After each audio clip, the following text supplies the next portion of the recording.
Hi, welcome back guys. This is your friend, the D and WhatIf, with another fanfiction. This is the first part of What If Deku became the spectacular Spider-Man. All credits for this video go to their respective authors, so please support the real author. Check out the link in the description for more details. Please give this video a like and subscribe to the channel if you want more videos like this. Now let's get into the fanfic. So here we are, with another fanfic. Like I said, I can't really stop myself, Anyway, here we go on yet another crazy adventure, this time with Spider-Man. Just to let you know, I will be giving Izuku unnerfed spider powers essentially. For once I'll actually not only not have to nerf a character, but unnerf them. Spider-Man gets nerfed a lot in basically everything, and his powers aren't super consistent. For this fic, that won't be the case. Speaking of inconsistent, the Spider Sense, a power that alarms Spider-Man of danger sometimes. The Spider Sense is one of the most inconsistent powers in comics, and that says a lot. Sometimes it can tell Peter if people can see him unmasked. Sometimes it can't. Sometimes it can help him cheat at poker. Sometimes it can't. Sometimes it will alert him when someone is about to attack him from a mile away. And sometimes it won't tell Peter anything until there's already a gun to his head. I will be making the Spider Sense as consistent as I can, but will also be using all of its more questionable abilities. I'll explain it more in detail later. For now, onto the fic. RINNNGGG. It was the end of the school day at Aldria Middle School, and the students were happy for their upcoming release. No one is more so happy about this than Izuku Midoriya. Alright, kids, remember that tomorrow is our field trip to Jaku Hospital. The teacher told them as the students packed up and started to leave. By the time the teacher had finished talking, Izuku was already out the door, being the first one to leave, as usual. After all, no one else packed their things like their life depended on it. Of course, that would only buy him so much time. Bakugo would catch up to him if that was all there was to his leaving school routine. Izuku made a hard left, away from the exit, and down the opposite hallway, where he found his usual hiding spot, the janitor's closet. He swiftly, yet quietly, opened the door and entered the small, dark closet, taking his favorite spot right next to the mop. Alright, now I just have to wait 10 minutes and everyone should be gone,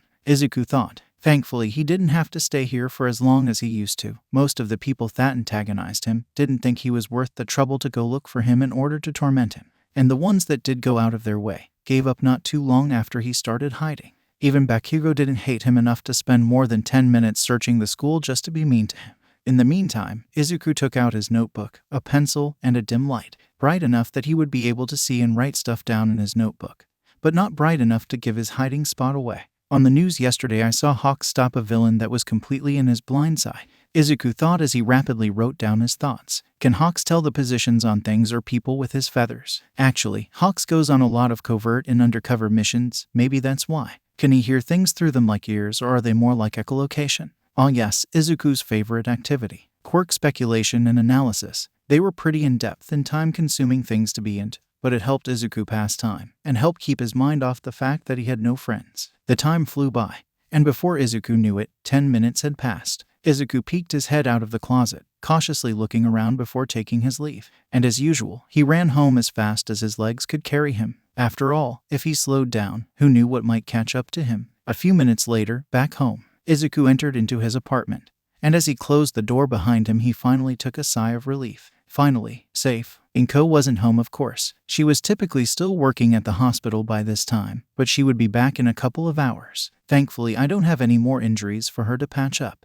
Izuku thought as he walked to his room. Back when Izuku was younger, or heck just a year ago, Izuku getting injured was the equivalent of the sky being blue. It was just kind of the status quo after he was deemed quirkless, and as the years went by, his accidents got worse and worse, to the point where his mother had to start having medical supplies in their house. Fortunately, Izuku had learned to be more careful, and these accidents became far more sparse. He entered his All Might-covered room, throwing his All Might-themed backpack onto his All Might-themed computer chair, took off his red, surprisingly not All Might-themed sneakers, and collapsed onto his All Might-themed covers on his All Might-themed bed. He did it. He did it perfectly. He pulled off his routine without a hitch. He ran and hid like a coward. Izuku sighed as he looked up at his hero posters. You don't see heroes running and hiding.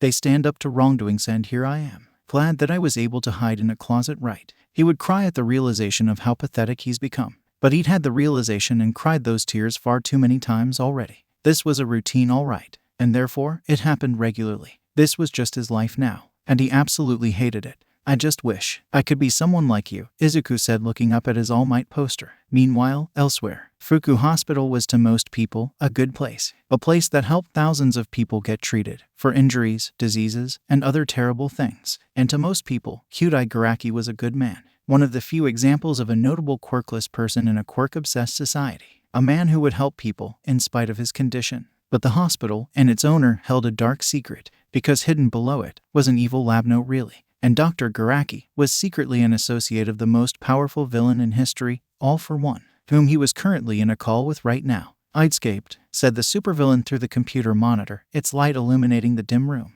"Yes, it appears I underestimated its intelligence, and after the latest round of experimentation, it escaped," Garaki reported, petting his favorite Namu as it rested on his lap. "It's quite smart for a spider, isn't it? This is unfortunate news. I had a great interest in that particular Namu," All for One lamented. "Ah yes, the quirk to pass on one's abilities by injecting its venom into a person could be quite the valuable asset if I could learn how to replicate its quirk," Dr. Garaki said. "But do not fear, I doubt it has left the hospital. Hopefully, we'll find it soon." "I sincerely hope so, Doctor," All for One told him. "It would be quite troublesome if that spider were to bite a hero. Imagine, a hero with the abilities of an augmented spider. A hero like that would be quite troublesome." The next day, "And this is the morgue. This is where we store the dead bodies until the families come to claim them," said a very broad doctor to a very broad class. The class trip had gone, as expected, with no showing any interest, including their guide and teachers. Izuku was probably the only one actually paying attention, if only because he wanted to see if he could learn how to patch himself up so his mother didn't have to.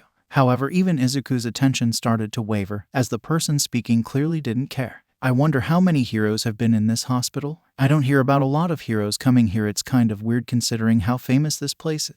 Maybe this place is ill-equipped to heal people with more powerful quirks." "No, that can't be it. There are plenty of people with powerful quirks that aren't heroes, so this hospital would have to heal them. And there are quite a few heroes with less than powerful quirks, although I guess my knowledge about those heroes is lacking," Izuku thought, although little did he know, his thoughts were leaking out in the form of muttering. "Shut the hell up, Deku," Bakugo shouted at his most hated classmate, igniting his palms for intimidation. "Oh, sorry, I didn't mean to mutter." Izuku put his hands in front of his face in defense. "Please, no quirks in the hospital, please," the doctor scolded Bakugo, still not caring. "TCH." Bakugo glared at Izuku for a few moments, before turning towards the rest of the group. After a few moments, Izuku gave a sigh of relief and followed the group as they moved on through the hospital's halls. But little did anyone know that while Izuku was distracted with this little altercation, a spider, no bigger than a grape, crawled onto him and up his pant leg. As Izuku moved with his class, the spider climbed higher and higher up Izuku's body. "I wonder if All Might has ever had to go to the hospital," Izuku wondered. The spider reached his torso, maybe a few times. "I doubt it's more than a handful. After all, what could get through his near-impervious skin?" Izuku asked himself. The spider crawled through Izuku's sleeve. "I wonder if his quirk also boosts his immune system," Izuku pondered. If that's the case, he may never had to go to the hospital since he was 5. The spider crawled onto the back of Izuku's hand, and that's when it bit him. Izuku shouted, as suddenly it felt like his hand was on fire. He looked down at his hand and wondered what could be causing this pain, and saw the little spider pumping its venom into him. "Midoriya," his teacher called to him, and the entire class looked at him with varying expressions, but Izuku had other things to focus on. AGH. Midoriya hit the back of his hand against the wall, squashing the spider and killing it instantly, reducing it to paste. But that didn't make the pain any better. Izuku felt the burning sensation not only get worse but spread, from his hand to his arm and soon to the rest of his body. AGH. What the fuck are doing, Deku? Bakugo barked at Izuku. I spider bit me poison. Izuku's legs suddenly went numb, and he fell back onto the floor. "Poison?" asked one of the students, looking concerned. "PSH. He's just being a crybaby," laughed another student. "I don't know, look at him, he looks like he's dying," said another student. "Deku." Bakugo's aggression faded, as Izuku laid on the floor, his eyes closing. "Deku, Ikaken." The last thing Izuku heard before passing out was the doctor calling for help. Sometime later. "Oh, what happened?" Izuku opened his eyes, and after taking a few seconds for his eyes to get adjusted to the light, he was met with the sight of pure white walls and a pure white ceiling. "I'm in a hospital room." Izuku looked around and confirmed his statement. He had an IV drip in his arm, and he was dressed in a hospital gown. "Why am I right the poison?" Izuku cringed as he remembered the burning pain that went through his body. It's like that spider had set his blood on fire. Shaking his head to rid himself of those thoughts, he then looked down at his arms. It seems like whatever happened is over. I guess the poison worked its way out of my system, Izuku thought. But something just wasn't right. His body felt strange. Not bad, just strange. Izuku didn't have time to think about that, as the door suddenly opened and himself walked in. "Oh good, you're awake," said as he walked up to the young boy. "Dr. Garaki, what happened to me?" Izuku asked the doctor. "Well, you were poisoned by a spider. What kind of poison and what kind of spider is unknown, unfortunately, but fortunately it wasn't lethal. It did, however, cause you to go into a coma for a week," the doctor revealed. "A week?" Izuku shouted in surprise. "I'm asleep for a week. Oh God, Mom must have been so worried." "Ah yes, your mother visited quite a few times, and we'd had to mop the floors from the trails of tears she left each time," Dr. Garaki explained. "I suppose you, her, and the janitorial staff will be happy to hear that you have a clean bill of health and you'll be released later today." "What, really?" Izuku was shocked. He didn't think one could recover from being in a coma so quickly. "Yes, it was quite surprising," told him. "You recovered very quickly, but either way, we'll give you one last checkup and then you can be on your way." "Oh okay. Thank you, sir." Izuku gave the doctor a polite bow. The doctor smiled. There was no issue. "After all, you were quite an interesting patient." Later that night, Izuku and Inko were happy to be home. Inko had to spend 10 minutes outside the hospital, hugging Izuku and crying onto his shirt, just so that way she could focus on driving them home. After the two of them entered their house, Izuku immediately noticed a lovely aroma in the air. "Is that Katsudon?" A rare, genuine smile broke its way onto Izuku's face as he ran into the kitchen to see his favorite meal ready and on the table. It wasn't until this moment that Izuku realized he was absolutely starving. Inko walked in and saw the joy on her son's face and smiled. "I thought you might be hungry, so I made your favorite. We should eat now before it gets cold." Izuku did not need to be told twice. The two sat down and started eating, but Izuku was absolutely destroying his katsudon, eating it way faster than normal, and that was saying something. Izuku calmed down. "You're going to choke," Inko warned him. But by the time Inko told him this, Izuku had already finished his bowl. Sorry," Izuku apologized as he moved on to his second bowl. "For some reason I'm just really hungry." "After a week in a coma, I suppose that's to be expected," Inko told her son. After finishing his second bowl, Izuku looked up and noticed something. The trash was overflowing. Not only that, but there were 4 trash bags lying next to it. "Mom, why is there so much trash?" Izuku asked his mother, looking at her with concern. "Were you not taking care of yourself? Were you stress eating again?" "Mom, you know that's not healthy." Inko blushed with shame. "I know, but I was so worried about you. No one knew what kind of poison you were injected with, or what it was doing to you. They kept saying you were okay, but you weren't waking up." No more than 5 seconds into her explanation, Inko had started crying. It was a wonder how she had any tears left after crying so much. But it was the Midoriya family's hidden quirk. Unlimited tears. Izuku quickly made his way to his mother, hugging her and comforting her some more. After a few minutes, Izuku helped his mother up. "Maybe you should go to bed." "Yes, that sounds like a good idea. I'm very tired, but first I should take out the trash," Inko said, looking at the buildup of trash. "I'll do that. Don't worry about it, Mom," Izuku reassured her. "But you just woke up from a coma," Inko objected. "I can't let you do that." "No, Mom, it's fine." Izuku quickly moved over to the trash and picked it all up. It's really light. The trash bags felt like they had practically nothing in it, but Izuku knew they were full, and from the look of it, had some stuff that should have made them decently heavy. And it's not like Izuku worked out, so it should have been a struggle just to carry 2 of them with both hands. But it felt like he could carry all 4 of them with one hand with no issue. That's weird. Izuku didn't have a lot of medical knowledge, but he was pretty sure getting stronger after being in a coma was the opposite of what was supposed to happen. Izuku shook his head to clear his thoughts. "I can worry about that later." He looked at his mother, who was also confused by Izuku's sudden strength, but way more worried about it than he was. "Izuku, are you okay?" "Yeah, I feel pretty good." Izuku still didn't know what was happening to his body. He'd felt weird ever since he woke up. And while the feeling, he decided, was a good one, it was still one he was unsure to and unsure why it was present. But the last thing he wanted to do was worry his mother about this. "I'll take out the trash, you just go to bed," Izuku told her. Inko was about to say something, but VWOSH. Suddenly, at speeds Inko couldn't even comprehend, Izuku was out the door. After a few moments of shock, Inko had one question in his mind. Does Izuku have a quirk? Back with Izuku.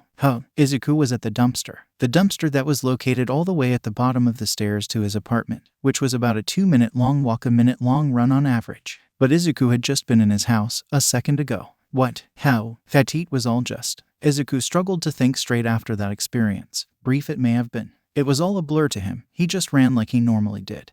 But everything went by so much faster. Before he realized it, he was already at his destination. It was like had super speed. What is going on? Izuku was now 100% sure that something was wrong. Something about him was wrong. Or maybe not wrong, but different. I lifted heavy trash bags and they felt like nothing. I moved from my house to the dumpster in a second. Izuku looked down and realized that in his surprise, he let go of the trash bags. Or at least, he stopped grabbing them, but the trash bags were still stuck to his palms. Izuku moved his hands around him, testing to see if the bags would fall, but they didn't. And it's not as if the trash bags were sticky. He could feel if they were sticky. And they definitely weren't sticky. And now my hands are sticky. Why are they sticky? They weren't sticky before. Is it because I wanted to grab something? How do I unstick? Izuku thought. You unstick. Come off. Release. Nothing happened. Izuku shook his hands around trying to get the garbage bag off his hand. He tried to pull the garbage bag off his hand with his other hand, and after a bit of effort it worked. But then it got stuck to that hand.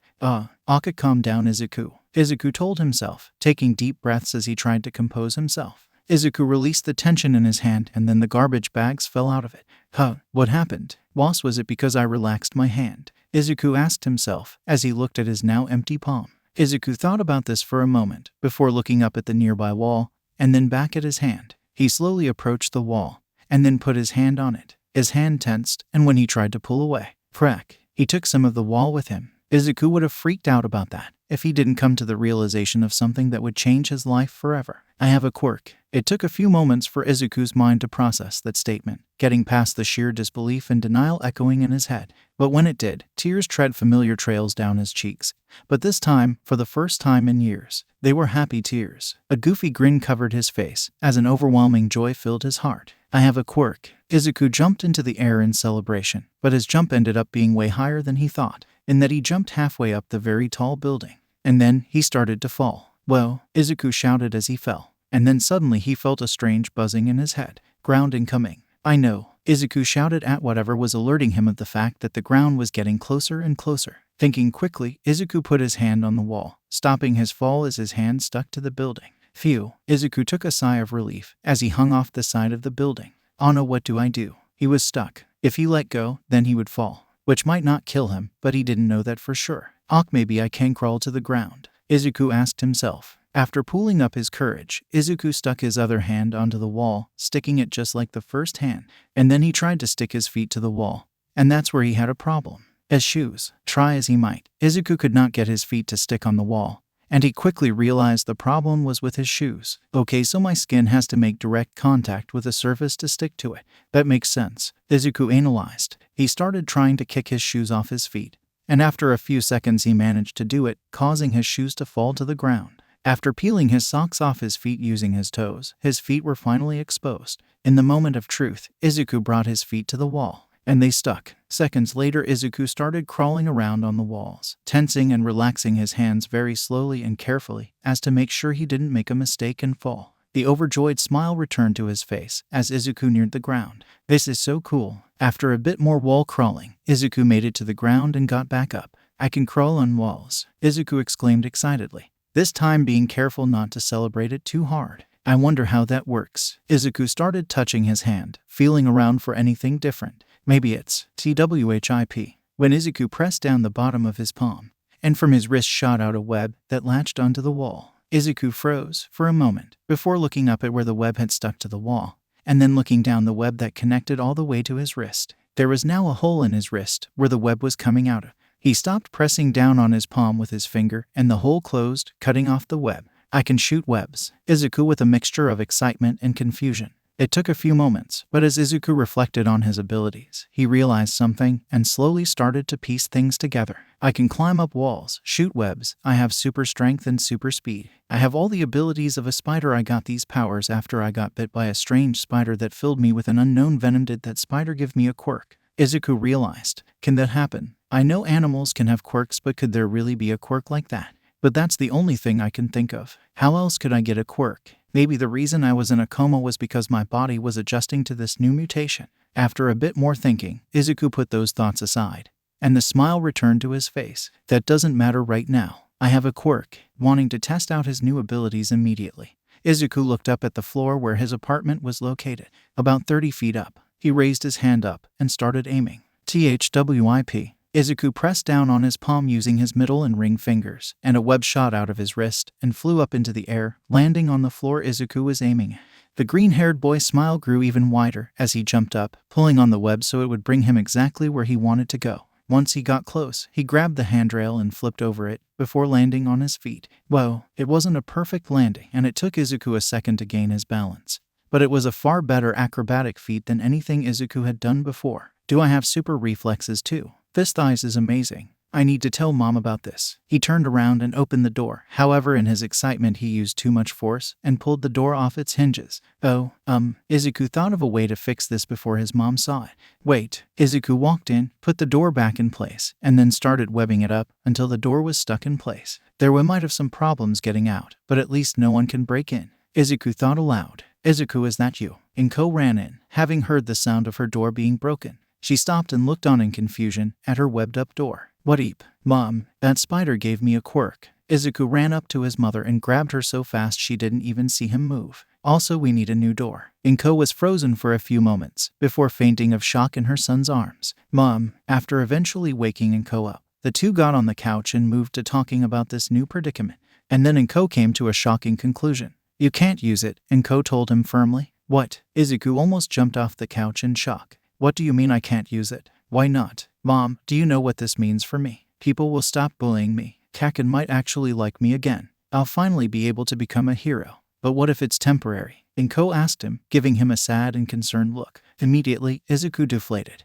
and his pupils shrunk in despair as he realized what his mother was talking about. This was not, technically speaking, his quirk. It was an effect of the spider's quirk, or at least that's what they assumed. And quirk effects were not always permanent. Most of the time they weren't. So that meant that his newfound power might be short-lived. All the excitement drained from Izuku, and Inko's heart broke as she saw her son's face fall. But she knew that it was better to bring this to his attention now, because if she let him freely use his quirk and train with it, only to lose it in a week or two, then he would be crushed. Let's just wait a month, Inko told him, trying to put some hope back into him. If it is temporary, then it would have worn off by then. If you still have it, then it's probably permanent, and you'll be free to use it however you'd like. Izuku clenched his fist tightly as if trying to physically hold on to the hope that this would last, that it wouldn't just be a cruel joke. To understand. Also, I know you'd want to go out of your way to help people with your quirk, but remember that you don't know how to use it yet, Inko warned him. With that much power, you could end up hurting someone very badly if you're not careful. If you see someone in danger, just let the heroes handle it, sweetie. Again, another good point that Izuku didn't like at all. Yes, Mom. And one last thing, dear. Inko hated that she had to say all this, but she knew she needed to.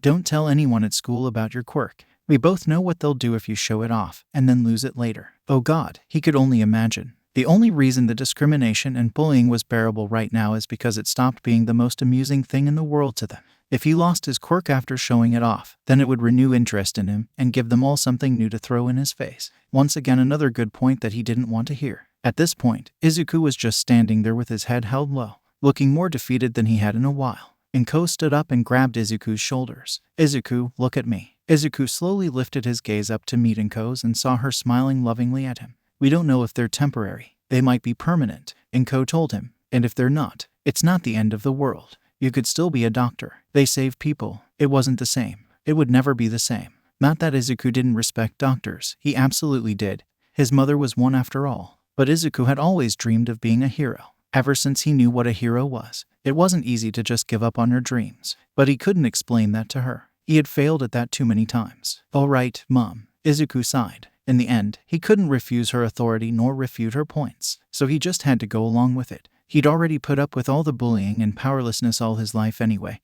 What was another month? How bad could it be? The next day, take a swan dive off the roof and hope you're born with a quirk in your next life, Bakugo told him mockingly. Very bad. Turns out the answer was very bad. Let's go back a bit. You see, the teacher had talked to all of them about thinking seriously about their future for about 2 seconds before just saying, who cares, you all want to be heroes. And then he pointed out that both he and Bakugo applied for UA, which brought life back to the dead horse that was making fun of Izuku. Naturally, everyone laughed at him, but Bakugo had a different reaction. Suddenly, while Izuku was sitting in his seat wishing he could just disappear, he felt something, that strange buzzing in his head again. Incoming. Left. He barely turned his head in time to see Bakugo coming at him with his palm raised and a look that would make a grown man shrivel up in fear. It seemed like time had slowed, and Izuku guessed that was a result of his new spider speed. And so whereas he actually had about a second to react, it felt like he had 10. So he leaned back. So when Bakugo slammed his palm against his desk and blew it up, the explosion just missed him. Bakugo was shouting at him, but Izuku wasn't listening. His brain was too busy thinking about what just happened. That buzzing. The same thing happened last night. Some kind of warning system. Like a spider sense. Izuku thought. Do spiders normally have that? What else can it do? Does it just tell me if I'm in danger, or does it tell me if other people are in danger too? What about danger that isn't physical? Will it tell me if I'm about to say something wrong? Then suddenly, Izuku felt Bakugo grab his shirt. Hey, pay attention to me, Deku. Huh, why didn't it go off? Izuku wondered. Kaken went to grab me so woundless it only alerts me if I'm actually being attacked. Kaken just went to grab me and didn't attack me yet. So since he didn't go to attack me, it didn't go off. DISCLAIMER. Bakugo could see that Izuku still was not paying him full attention, and so he raised his palm, ready to attack him. And the spider sense still didn't go off. Bakugo was about to attack, but suddenly he was stopped. Bakugo, if you are going to assault Midoriya, then please wait till after my class. His teacher warned him half-heartedly. The explosive blonde paused, and eventually backed off, letting Izuku go, glaring at the boy all the while he returned to his seat. Kaken definitely went to hit me there. Why didn't it go off? Unless that was a bluff. Izuku theorized. No, that's not like Kaken at all. If he wanted to attack me, he definitely would. The only thing I can think of is that it didn't warn me because Kaken didn't end up actually attacking me. But how would the spider sense know that unless it's a precognition ability? And Midoriya, please stop with the creepy muttering. His teacher scolded him, with a far harsher tone than he had with Bakugo. Yes, sir. Sorry. Izuku apologized. Later, Izuku did what he normally did and packed up as quickly as he could, or rather, he would have done that if that wouldn't have given away the fact that he now had super speed. Since Izuku hadn't really gotten used to his new powers, he knew that if he attempted to go as fast as he normally did, he would mess up and move way faster than a normal person should. So he restrained his movements and went slowly and carefully. And this had the expected result. Bakugo came in, told him not to apply to UA, threatened him, destroyed his notebook. Typical stuff. And as the blonde and his minions were leaving, Izuku thought he might actually get a break, and that would be all Bakugo did to him today. Until he said this. Take a swan dive off the roof, and hope you're born with a quirk in your next life. Izuku's eyes bulged and he paused for a second, trying to figure out if what he heard was really what he said. When he eventually realized that yes, Bakugo really said that, his blood boiled. He looked at Bakugo with a look of pure anger, and Bakugo met his gaze with confidence, holding up his palm to remind him of his power. Izuku's fist clenched. Never in his life had he wanted to punch Bakugo so much, and maybe it's because now he could. With his new power, he now actually stood a chance in a fight with him. But he held back, his fist unclenched, and he turned away from Bakugo. Heh, Bakugo chuckled. Weakling. The bully and his entourage left, leaving Izuku alone in the classroom. He sighed and looked out the window where Bakugo had thrown his notebook. Izuku did a scan of the classroom and then looked around the area down below the window. No one was there. No one was watching. He knew he shouldn't do this. He really shouldn't. But no one was looking, so it wouldn't hurt to use his quirk just a little bit. And so he jumped out the window from the 4th floor. After about a second of freefall, Izuku landed safely on the ground without a scratch. Izuku smiled to himself for a second. It was just a reminder that this was real and that at least for now he had a quirk. He prayed it would last. Moving on, he walked towards the pool of water that his notebook was now floating in, and much to his dismay the fish in the pond were nibbling at it.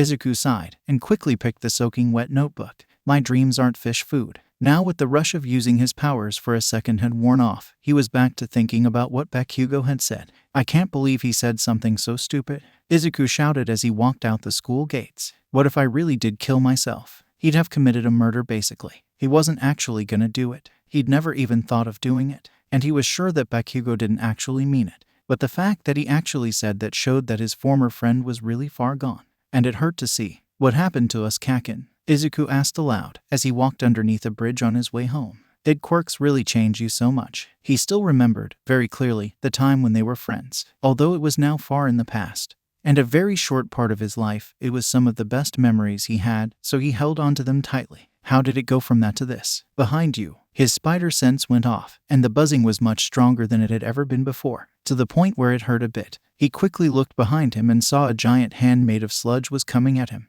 Oh god. Izuku jumped back a good 10 feet, safely dodging the sludge. A villain. Izuku's eyes widened in fear and shock as he watched the villain come closer to him. A medium-sized disguise. Perfect. The villain was literally a mass of sludge, with its only 2 human-like characteristics, being 2 eyes and a mouth. Hey, kid, let me borrow your body. And with that, the villain lunged at him, extending his sludge tentacle to try and snatch up Izuku. The spider-powered teen dodged to the side, before moving to the other side to get away from another tentacle. I have to get out of sight, Izuku thought. He looked around and saw the buildings around him before getting an idea. Kicking himself off the ground with a mighty jump, he launched himself a good 20 feet. Then while in midair, he quickly kicked off his shoes and socks before turning to a nearby building and shooting out a web line. The line hit the building, and Izuku pulled himself towards it. Izuku hit the building and latched onto it with his hands and feet, sticking to it with his quirk. Hey, get back here, the villain shouted as it shouted out another sludge tendril at the teen. Izuku quickly crawled up the building, the tendril barely missing him and smashing into the building, breaking apart the concrete it smashed into. He made it to the roof and looked down at the sludge villain. Hey, come back down, the villain cried. Seems like his range extends up here, Izuku thought, breathing a sigh of relief. He was safe. He could easily take off and run to find a hero. Fine, I'll just find another disguise, the villain shouted. Izuku's eyes widened, his pupils dilating, as he realized that now with him out of reach, the sludge villain would go attack someone else. Someone who was much less equipped to escape from this horrifying monster of a villain. In that instant, he knew what he had to do. As the villain started running away in the other direction, Izuku jumped off the roof and started shooting web shots at the villain's back. But they were all absorbed into the monster's liquid body, doing nothing. The villain turned around and saw Izuku falling back towards the ground. So you came back, stupid kid. The sludge villain launched out another tendril at Izuku, but the teen shot a web at the ground and tugged, pulling himself towards the ground at great speed, dodging the tendril. He landed on the street so hard, it cracked the ground, and yet he was unaffected. Its body was unaffected by my webs, and I don't think I can punch his liquid body away. Izuku was quickly trying to come up with ideas before the villain could get another chance to attack him. He focused on the villain's eyes and saw them swivel to look at him, and a light bulb illuminated over his head. The villain shot out another tendril at Izuku, and the boy moved a foot to the side to dodge it before shooting out a web shot at the villain's eyes. The shot hit, and the villain's eye was covered in a thick, sticky web. Get it off, get it off. The villain started flailing wildly, its slimy tendrils thrashing everything nearby, knocking over parking meters, damaging cars, breaking windows, and causing other damage to his surroundings. Seeing how well that worked, Izuku unleashed a barrage of web shots at the villain's eye and mouth, covering them in a sheet of webbing. 4,000 mmHHM. The villain tried to yell out curses at Izuku, but the webs around its face kept any words from coming out. Time to finish this, Izuku shouted. He shot a web line at the villain's face, which was covered by the web sheet, and then started pulling. 7,000, 5,000. The villain shouted out in panic. As he felt his face literally being pulled off his body, he tried to resist, urge his body to keep hold of his eyes and mouth. But Izuku's webbing was too strong, and his strength too much, and after a few moments, eventually, they plopped free. The eyes and mouth plopped onto the floor, and the sludge body fell to the floor, seemingly motionless. After taking a few moments to take everything, Izuku realized that the fight was over. He won. 2 did it. I won. I beat the villain. Elation filled Izuku's body, as a huge grin broke out on his face. I won. Did you now? Said a gruff voice from behind him. Izuku's pupils shrank in fear. As a hero nerd, he immediately recognized that voice. He turned behind him and saw the hero Death Arms standing there with his arms crossed. Kid, do you know what vigilantism is? Death Arms had been pursuing the sludge villain but had lost track of him when he went into the sewers. Now he finally found the bastard only to see that some kid had taken him down. Impressive and illegal. Why yes, sir. Izuku wilted under the hero's gaze. But I was attacked. And I. Could you have run away? Death Arms asked him. What? Izuku realized where this was going. Could you have run away? Death Arms repeated sternly. Well, eyes. Izuku's head fell and his shoulders slumped. I could have used my quirk to run away. Well, then what the hell did you think you were doing fighting that guy? Death Arms scolded him, yelling so loudly that it would put Present Mike to shame. Unlicensed use of a quirk is illegal, and you can see why. Look at all the property damage you caused. Izuku turned around and cringed when he saw that there was a good deal of damage done to his surroundings. Messed up cars, broken parts of the streets, chunks missing in the walls, etc. If I wanted to, I could arrest you, you know. Death Arms shouted at him. Izuku froze on the spot, as fear filled his body. Oh God, if I get arrested I might never be a hero quirk or not. Oh God, what did I do? What did I? Hey, Death Arms grabbed Izuku's shoulders and shook him to get his attention back. Listen, I'm gonna let you go for now, since no one got hurt. And you took him down easy enough it seems. I'd be ashamed to let someone with your potential get blocked from the hero business because of this. A wave of relief washed over Izuku and yet again a smile broke out on his face. this time accompanied by tears of joy. Lots of tears. Literal rivers of tears. "Thank you, sir. Thank you so much. Okay. Geez." Death Arms pushed Izuku away, not wanting the literal rivers of tears to soak his costume. Suddenly Death Arms stopped as he spotted something from behind Izuku. It was the sludge villain. He was escaping down into the sewer. Little did Izuku or Death Arms know. While the sludge villain's face was separated from its body, controlling its body became much harder, but not impossible. It could slowly ooze its body in any direction. And while Izuku and Death Arms were distracted, he managed to push his body back towards his face, regaining full control before slithering back into the sewers. Damn it. Death Arms ran past Izuku. "Go back home, kid. Let the pros deal with this." And with that, he was gone, leaving Izuku alone. Honestly, he wasn't sure how to feel. On the one hand, the villain got away. On the other hand, he didn't get arrested for vigilantism. And although Izuku was glad that his chances of being a hero weren't killed at that moment, he was also deeply frustrated that his hard work in taking out the villain was for nothing. He sighed and looked at the destruction the villain had caused and winced once again. Izuku could only imagine the pain it would be to clean all this up. It was far from the worst destruction he'd seen a villain cause while fighting a hero, very far in fact. But it was also very far from the instant victory, no collateral damage All Might fights. "I still have a lot to improve if I'm gonna be the #1 hero, assuming that this quirk lasts." Izuku sighed. He had been able to defeat the villain with his quirk, but his quirk might not be permanent. What would have happened if he didn't have this quirk, he wondered? Well, the answer was obvious. He would have died. Izuku looked at his hand, clenching and unclenching it. He'd always known he was weak before. But, ironically, it was only now that had power did he truly know how powerless he was before. Kaboom! Izuku's attention snapped back to reality as an explosion went off in the distance. That was only a few miles away, Izuku thought as he quickly realized what happened. That must be the sludge villain. His first reaction was to run towards it and see what was going on. After all, he loved watching hero fights. But then he stopped when he remembered what Death Arms told him. To go home. He knew he should probably listen. He'd let Izuku off with a warning and he shouldn't take advantage of the man's kindness. After thinking about it for a minute, he decided to go. After all, he was just going to watch, get some closure, see for himself that the villain was taken care of.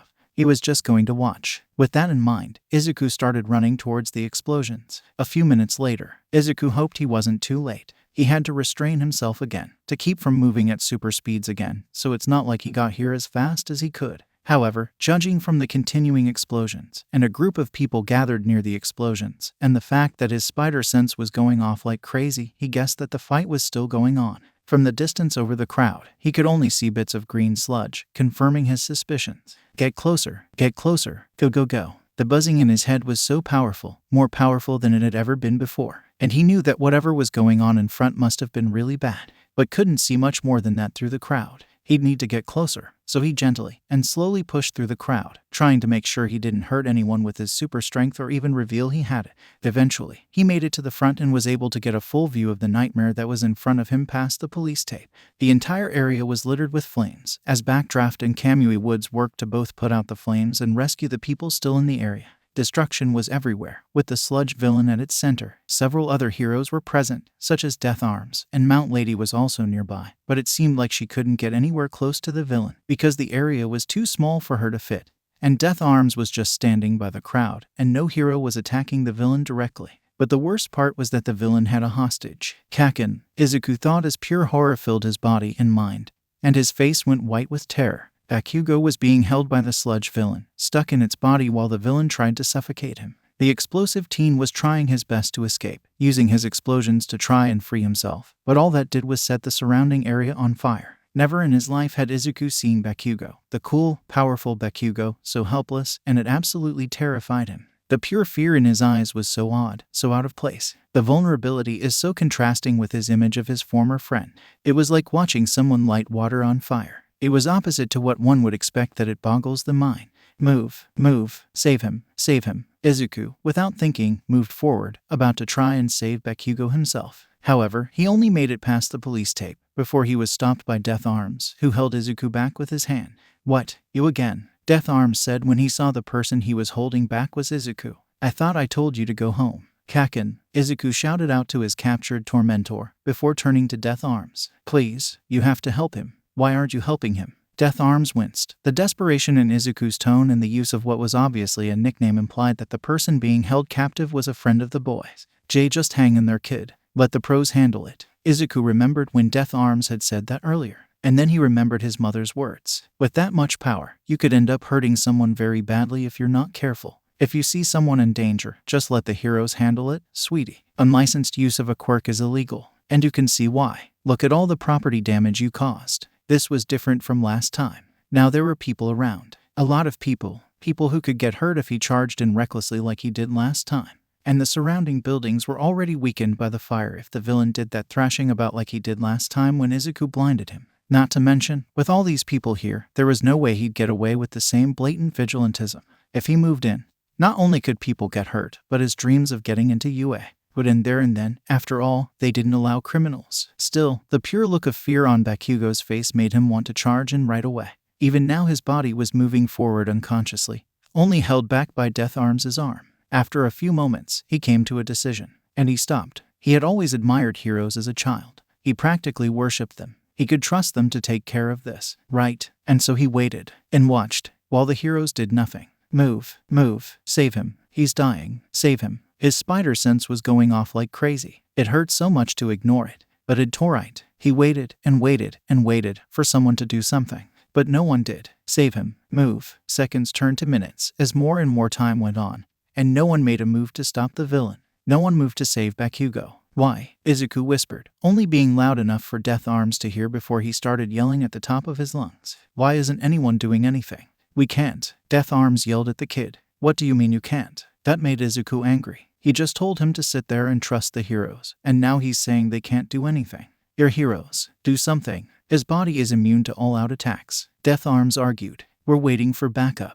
Attack his face. Izuku screamed at him at the top of his lungs. Death Arms' eyes widened, and he looked back at the sludge villain and realized that while most of its body and arms were made of liquid, its face was not. Never in his life had he felt like such a failure. Moving quickly, Death Arms bent down and dug his fingers into the road before using his strength to pull out a huge chunk of the street. Hey ugly. Huh. The villain looked at Death Arms, giving the hero a good look at its face. And so Death Arms threw the chunk of the street at the villain as hard as he could. AGHHH. The villain's face was thrown off his body, knocked away by the hunk of tar. His body fell to the floor, and Bakugo was free. Although at this point, he had already fallen conscious, so he just laid there in a puddle of sludge. Kakin. Izuku ran forward. With the villain defeated, he had no reason to stay back, and so he ran to him. Meanwhile, Death Arms quickly went over and picked up the sludge villain's face, not letting the same thing happen twice. Izuku went over to Bakugo's unconscious body, and much to his relief he was still breathing. They weren't too late. Bakugo was saved. The next day, at Izuku's house, Katsuki's dying, and Ko told him tearfully. What? Fortunately, Izuku was already sitting. Otherwise, his legs would have crumbled beneath him and made him fall on his ass. The sludge. It was in his mouth too long and he got sick. And Ko sobbed, trying her best to explain this through the tears. It was in him too long. It was in him. Too long. He could have stopped this. He should have stopped this. Izuku had beaten the sludge villain already. He could have done it again in record time. But he just stood by. He let Kakin die. It had been 2 weeks since Izuku had gotten the news of Katsuki's imminent death. Katsuki only had 3 more weeks left apparently. Bakugo of course hadn't gone to school. Even if he wanted to, his body was too weak. He had been held up in his house. Izuku couldn't imagine how he was taking this. He didn't want to imagine it. Izuku hadn't gone to school either. He didn't have the motivation to leave the house, and his mother didn't have the heart to make him. Rather, she called the school to say Izuku would be on leave due to family matters, which wasn't technically wrong. The greenette had been mostly unresponsive. The first week was spent entirely in shock. He didn't say a word the entire time, barely moving, only performing basic human functions like sleeping and eating. The second week was when his emotions began to run rampant. He cried, he screamed, he used his new super strength to smash almost everything in his room. Hundreds of dollars in merchandise was lost. But Izuku couldn't bring himself to care right now. Speaking to those powers, about the only good thing that could be said about these past few weeks is that the powers stayed around and seemed to be permanent. But even that Izuku couldn't bring himself to be happy about. How could he? His childhood friend was dying, and it was his fault. Izuku didn't know if he should see Bakugo. He didn't know if Bakugo would want to see him. Heck, he didn't know if he deserved to see him. Maybe the last he would see of Katsuki would be from that attack, with his face contorted in terror and begging for help. Help that would only come too late. Maybe the last he would see of Katsuki would be the image he would forever remember, and be forced to look at every time he closed his eyes. But to his surprise, one day Ko got a call from Mitsuki saying that Katsuki wanted to see Izuku. And so despite not being sure if he could bear to see his old friend dying because of his actions, he knew he had no right to refuse. So here he was, at the Bakugo household, standing in front of Katsuki's door. He said he wanted to see you alone. Mitsuki was right beside him, her voice lower than he'd ever heard it before. Izuku didn't have the heart to look her in the eyes. The guilt was too heavy for him to lift his head. I'll be close. And with that, Mitsuki walked away. Izuku looked at the door. Behind it was repercussions of his inaction. His heart didn't have the strength to open it, but his guilt did, and so he opened it. Inside was Katsuki, laying on his bed. There were several machines and IVs attached to him, likely keeping him alive for as long as possible. Katsuki himself was pale, his body almost limp, and for the second time in his life, Izuku had seen him weak and vulnerable. A sight he was now learning was his least favorite thing to look at. Deku, Bakugo said his name, his voice weak and hoarse. It was clear he was dying, but didn't sound as angry as he normally was. In fact, was calm, and it threw Izuku off completely. Kaken. Izuku stuttered back, sounding more unsure and scared than the dead man before him. Why do you keep calling me that? Bakugo asked him, his red eyes looking at him not with rage for once, but with curiosity. Sorry. Izuku was cut off. I didn't tell you to stop, Bakugo told him, his tone being firm and strong despite the obvious weakness in his voice. It was as if even when dying, he still commanded power, still had control. I asked you, why do you keep calling me that? Well, I guess it's because I just get used to it, Izuku answered hesitantly, completely unsure of himself. Deku, we both know that's not what I'm asking. Bakugo's infamous glare returned, but it lacked the rage it once held. Why do you still think we're friends? After everything I did to you? Why? 1 to 3. Izuku looked deep inside himself. He had to be honest. If not now, then never. So he looked past all the justifications, all the lies he told himself, and found the truth. You were the only friend I ever had. You were so powerful and strong. I wanted to be like you. Bakugo looked like he thought about that for a moment. So even after all that shit I did to you, after every time I tried to put you in your place, to break your spirit, to get the message that we weren't friends and I wanted nothing to do with you, through your thick fucking skull's reason it never took, is because you were in denial for 10 fucking years. To guess. Izuku's shoulders slumped. There was a short pause before Bakugo continued. Deku, come here. Bakugo pointed to the spot right next to his bed. With a bit of hesitation, Izuku did as he was asked, and moved towards that spot. And when he reached it, once again he found himself getting grabbed by his shirt. We are not friends, Bakugo told him. There was no anger, no malice, no explosions, just a firmness and forcefulness that forced Deku to acknowledge the truth. Izuku looked down, the illusion broken. He now saw reality. Yeah, we aren't. Look at me, Bakugo growled. Look me in the fucking eyes when I'm talking to you. It was funny, even when Izuku was the strongest he ever was, and Bakugo was at his weakest, the blonde still held power over him. And so Izuku immediately did as he was told, and met Bakugo eye to eye. I was a fucking asshole, Bakugo told Izuku, shocking him to his core. I thought I was hot shit. I did whatever the fuck I wanted, and I didn't give a shit how anyone felt about it. I thought I was king of the fucking world, destined to be the strongest, but I was fucking wrong. I was weak, and now look at me, killed by my own fucking quirk. That one statement rocked Izuku's already shattered world. What? Izuku's voice was so quiet that had Bakugo not been right next to him he wouldn't have heard him. Think Deku, if didn't use my fucking quirk while that bastard was trying to drown me, then there wouldn't have been any fucking fires. Meaning that the goddamn heroes could have actually gone to save my ass instead of trying to save everyone in the fucking burning buildings. Bakugo told him, if I hadn't fucking flipped out, then I wouldn't be fucking dying. Oh god, Izuku thought, absolutely horrified by what he was hearing. He thinks it's his fault. For once Bakugo didn't blame Izuku for something when actually deserved it. Izuku had to set things right. He had to tell him the truth. Bakugo, it wasn't your fault. Tu was the one who let you die, Izuku admitted as he looked away in shame. Bakugo gave him a confused look. What the fuck do you mean? Izuku wasn't ready for this, but he owed him an explanation. He backed up, freeing himself of Bakugo's grip, and then he aimed his wrist up towards the ceiling. THWIP. He shot out a web shot at the ceiling. Bakugo looked at the web in pure shock. For once he lost the control he seemed to have had, as he was overtaken by this out-of-nowhere surprise. That's not all. Izuku took off his shoes and socks and went towards the wall. Then, he started climbing it. Not much, he just went far enough to show that he was in fact sticking on the wall. He relaxed his hands and dropped off the wall. Then he turned his attention to the dresser on the other side of the room. Izuku zipped towards it, so fast that to Bakugo he just looked like a blur. Then he grabbed the dresser and lifted it over his head with ease, showing off his new strength. After putting the dresser back down, he looked back at Bakugo. Katsuki looked like he just saw All Might lose an arm wrestling contest, or like he just witnessed his mom fly. like he had seen something impossible. After a few moments, he spoke again. "You have a quirk. I got it after that spider bite incident," Izuku explained softly. "We're guessing the spider had some sort of quirk that allowed it to pass its abilities with its venom.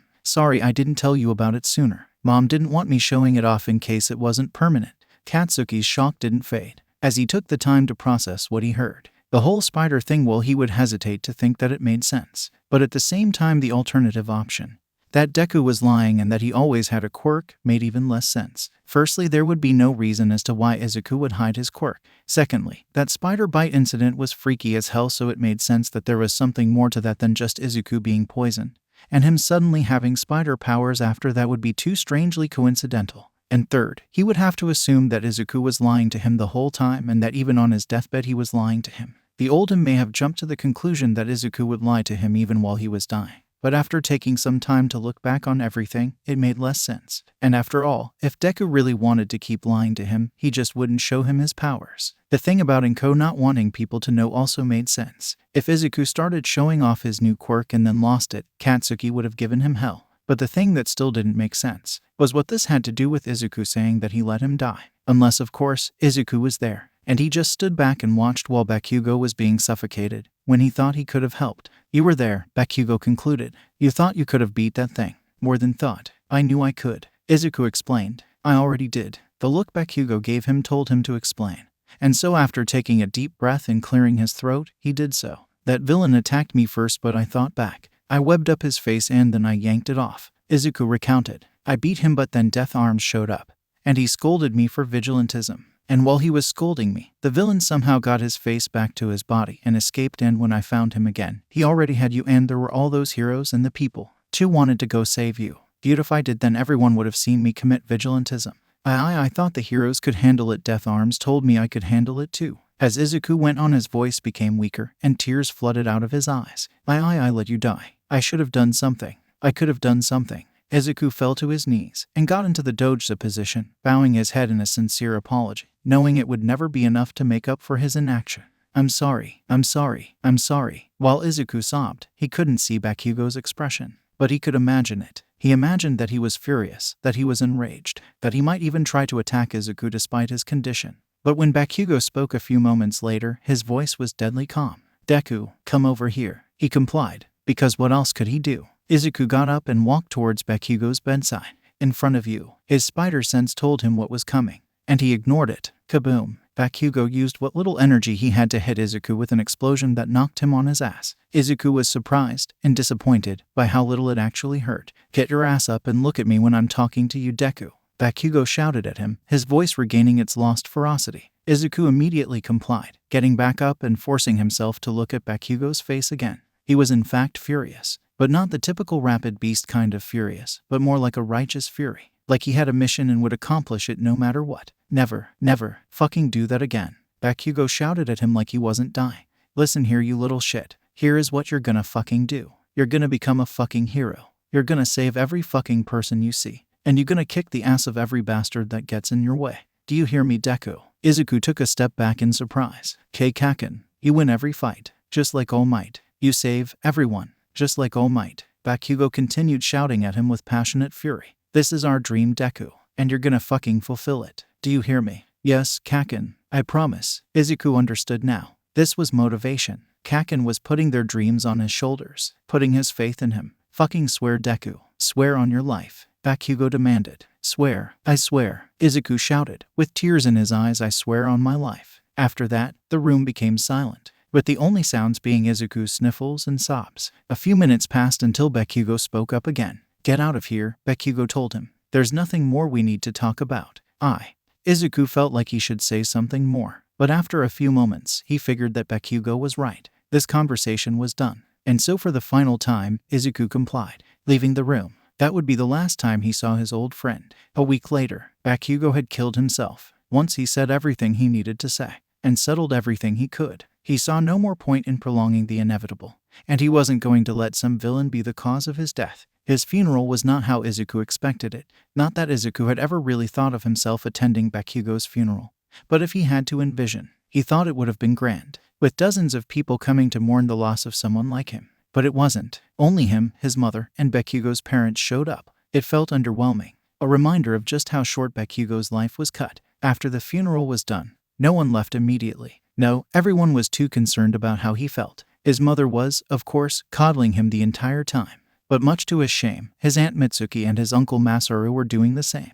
He couldn't look either of them in the face, and each word of comfort they gave him felt like a knife in the chest. Eventually, the Bakugos left, having to take some time to themselves, leaving just Inko and Izuku.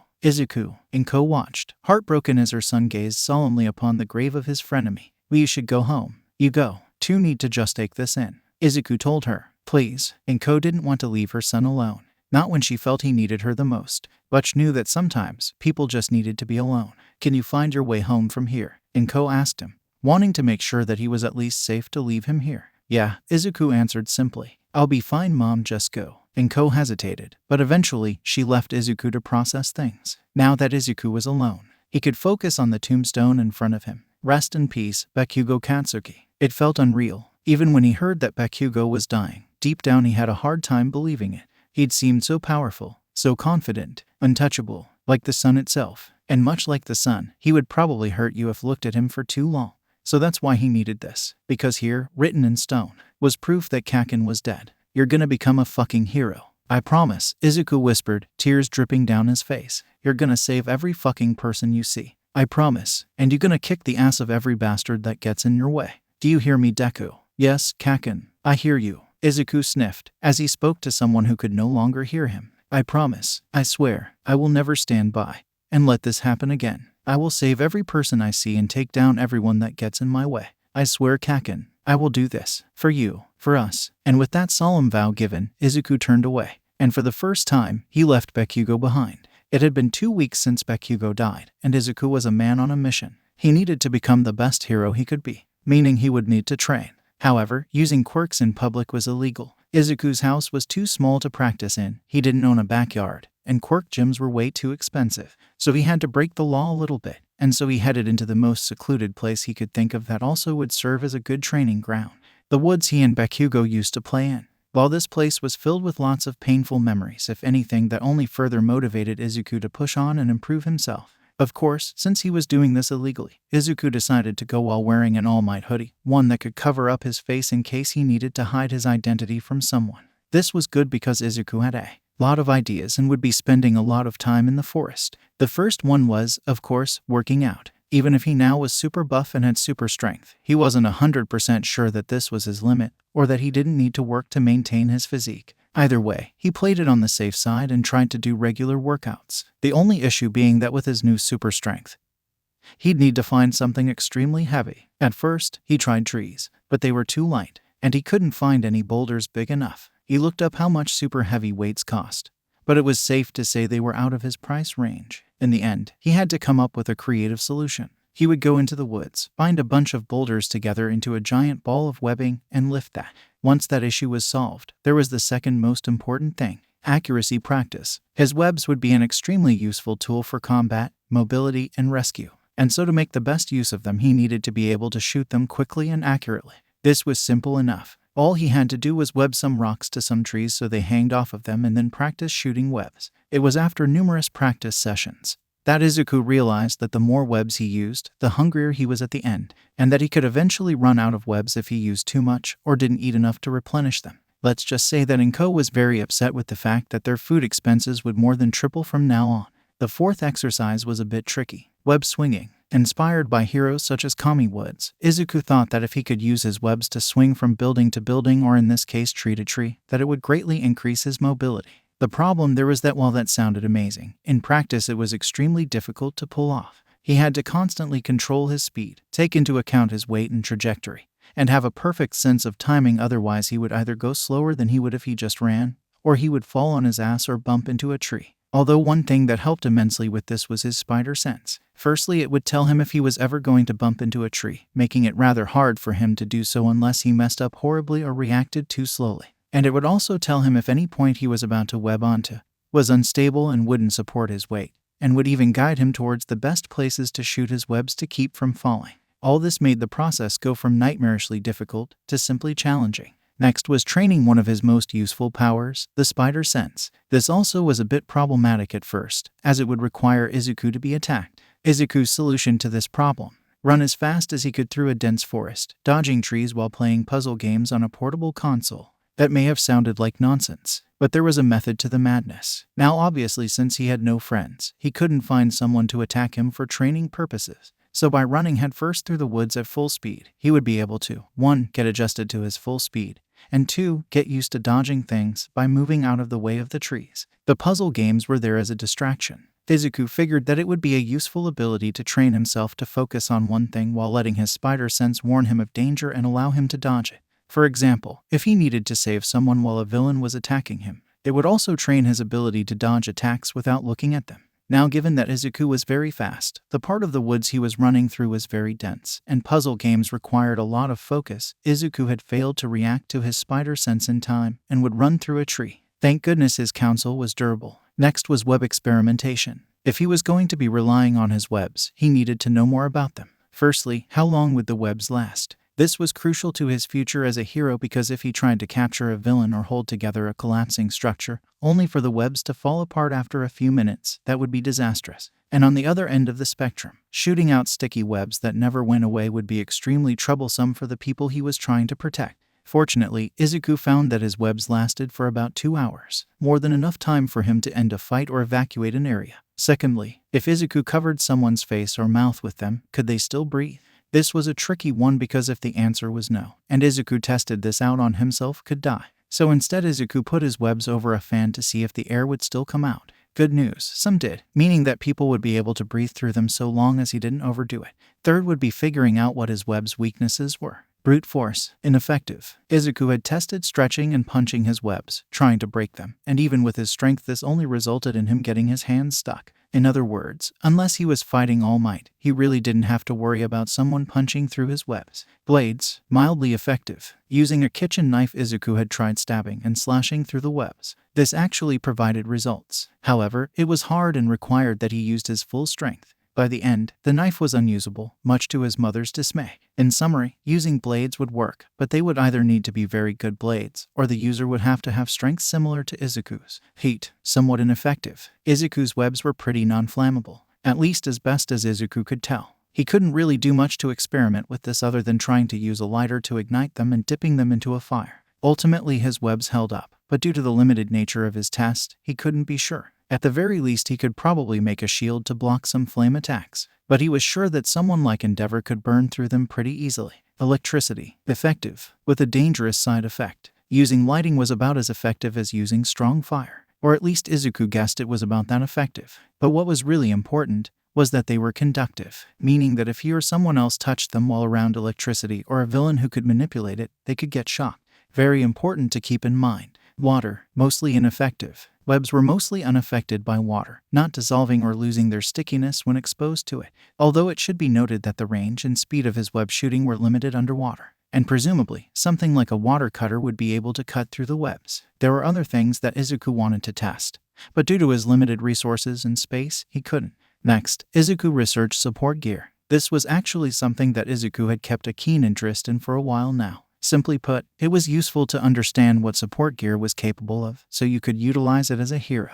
Izuku's current interest was in two things. Firstly, boots. One big issue with his sticking to walls ability was that it required Izuku not to be wearing any shoes or sandals or anything like that, and that could be problematic. People wore shoes for a reason. He could only imagine how many times he would cut his feet on things if he just went around barefoot. So he needed to find something that would both cover his feet and allow him to stick to walls. He had tried wall crawling with just his hands, but that he found was both slower and far more exhausting. And eventually, he wanted to try wall running. Some gloves would also be appreciated. Secondly, he wanted to experiment with his web fluid. His mother had done a checkup on him and found that the thing making his webs were two glands near his wrist that held what they called web fluid. He wondered if he could recreate this fluid, or extract it, and maybe use it in weapons. But his support gear interest took a backseat, mostly because Izuku put his focus into his training, including his new acrobatics class. Now, of all the classes Izuku could take, why acrobatics? Why not some form of martial arts? Well, the answer was simple, because Izuku saw acrobatics as being more useful in the future. With his flexibility, speed, wall crawling, webs, and spider sense, Izuku could potentially jump into the center of a war zone and not take a hit.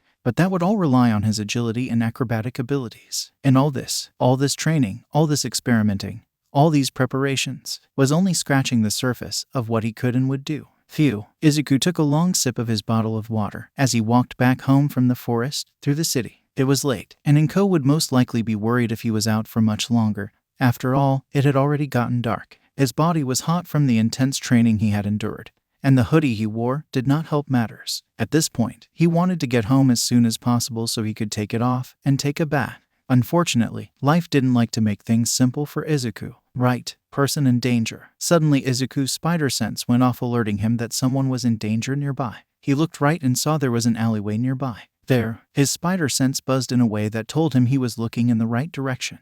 And without any hesitation, he ran over to the dark alleyway. After a few seconds, he saw what his spider sense was warning him about. A woman was being held up against the wall by a bear man. A literal bear man. "Hey, you dare refuse me?" The bear man shouted at the woman. He was obviously drunk, and it didn't take a genius to figure out what was going to happen next. "Please, just let me go," the woman begged, looking at the man with pure fear, her eyes begging for help. "Shut up," the bear man said. He raised his clawed hand in the air. "He's going to hit her." Izuku ran at the bear man and jumped and kicked him in the face, knocking him a few feet away from the woman. He quickly turned to the woman. "Run." The woman stood there frozen for a minute before doing what Izuku said and running out of the alley. Or at least she tried to. Gah! The woman tripped and fell before clutching her legs in pain. It was then that Izuku noticed several bleeding claw marks lifting her legs, and the bottom part of her dress had been torn in several places. Damn it, he must have been assaulting her for a while. I doubt she can get very far with those kinds of injuries.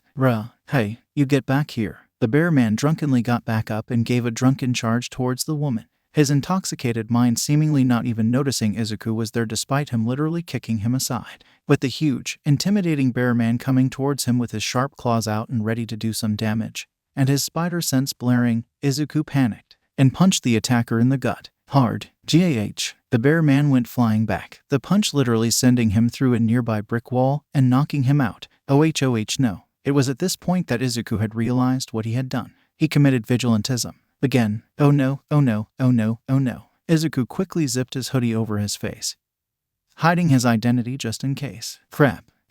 I can't believe I did that again. What if someone saw me? What the woman tell Swathe woman? He turned around, remembering the injured woman behind him. His rescue instincts kicked in. Izuku kneeled down to her and started wrapping up her wounds in webs. What is that? The woman asked with both curiosity and slight disgust. Webbing. I know it's not pleasant, but it should work well to keep the blood in and the inflections out, Izuku told her. Behind why? Izuku froze for a second. Two new things just happened. Firstly, his spider sense detected something unknown, and then it just stopped. No, it didn't stop, it was turned off. That freezing was a mistake, as suddenly he was wrapped up in some kind of long scarf. What? Izuku was scared. His spider sense just got turned off, and now he was being attacked. So, he reacted. He flexed out of the scarf's hold, his immense strength breaking the bindings apart with ease. Then, without wasting another second, he charged towards the direction where the attack had originated, only for him to stop and freeze again.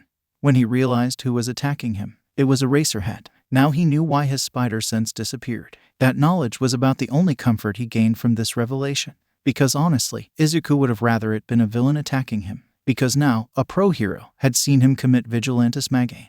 So I don't suppose why you'd consider letting me off with a warning. He knew it was a stupid question, but it was about the only hope he had, as it seemed like everything was lost. All the work he did, the pain he went through, his promise to Kaken, all of it would become meaningless if Eraserhead wanted to take him in. No, Eraserhead said, and that was it. With one word, all of Izuku's hopes and dreams were crushed. But as typical, when one entered the stages of grief, they started with denial. Please, I just wanted to save this woman. She would have been seriously hurt if I didn't do anything. Izuku argued, his tone thick with desperation. I had to. Vigilantism, illegal quirk usage, property damage, most likely excessive use of force in self-defense. Eraserhead listed off the crimes Izuku just committed, all in his uncaring deadpan tone. And also, destruction of a pro hero's support item. I thought I was being attacked by another villain. Izuku shouted out in defense of his action. Regardless, he broke the law. I'm taking you in. There was no room for argument here. Eraserhead showed no empathy, no sign of pity or understanding. There are no exceptions to the law to him. No.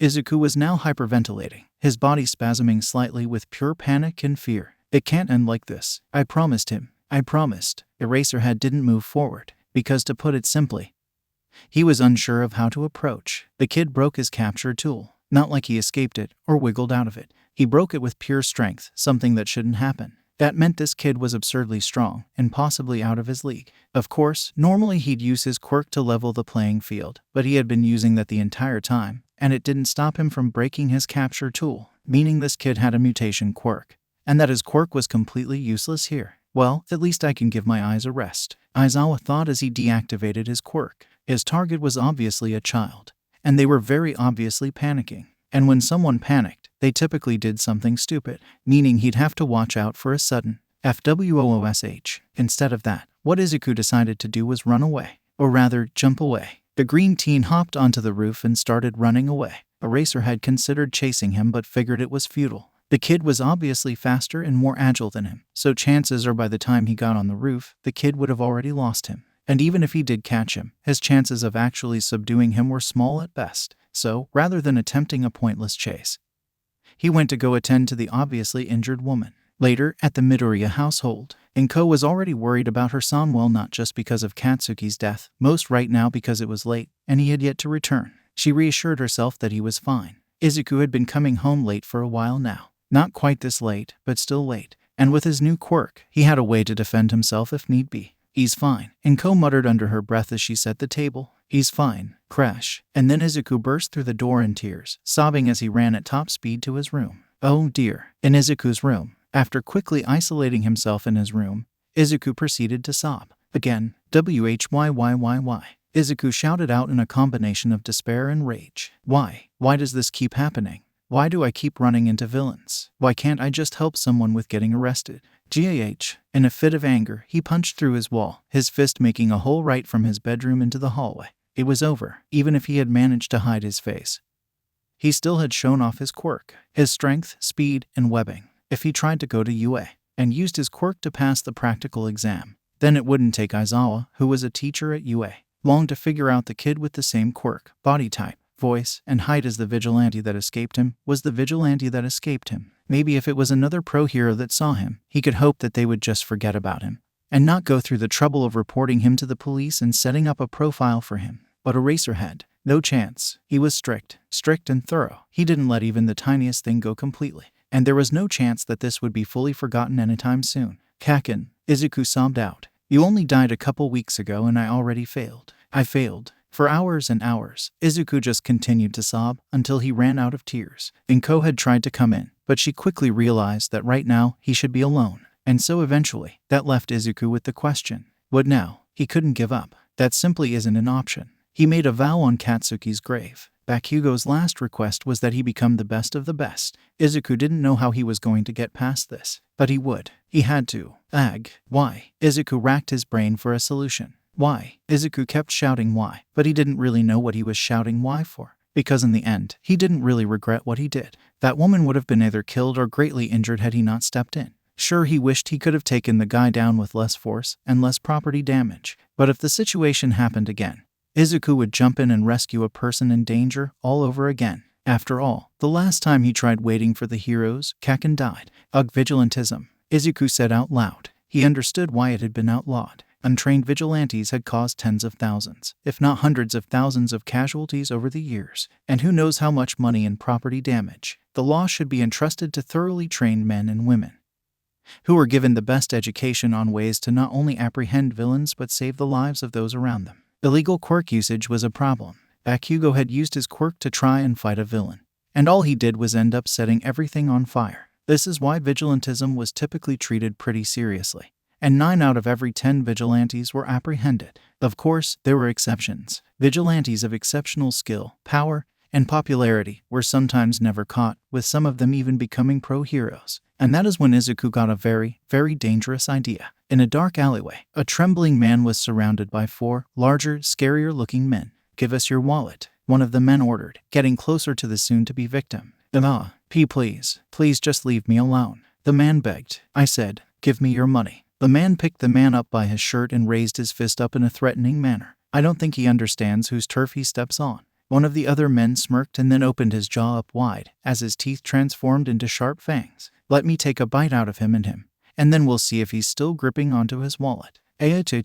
Someone, help, the man called out. Fortunately, his desperate cries would not go on deaf ears. THWIP. Suddenly, a web shot hit the sharp-toothed villain in the face, covering his jaws in webbing. 3,000, 4,000. The man's shouts were muffled by the webs as he recoiled back before trying to rip the webs off his face, but this just caused his hands to get stuck. What the og? Another guy got a web kick to the face by an arriving Izuku, knocking him into a wall. Izuku had arrived, decked out in his new vigilante costume, if one could call it that. In reality, it was just a dark green hoodie, a pair of dark green sweatpants, black fingerless gloves, and a thick mask that covered his face and muffled his voice, and no shoes. Hey, he wasn't rich, nor was he a genius. It was the best he could do. Back to the battle. He let go of the web and flipped onto the ground, landing on his feet. He quickly webbed up the guy he kicked to the wall, trapping him. Then right after that, he webbed the guy with the webbed-up jaws feet to the ground, keeping him stuck to the floor. Who the heck do you think you are? One of the thugs shouted at him as he charged at Izuku. Me, Izuku asked, before dodging the punch the thug threw at him, before grabbing his arm, throwing him over his shoulder, and webbing him to the floor. I'm just your friendly neighborhood Spider-Man.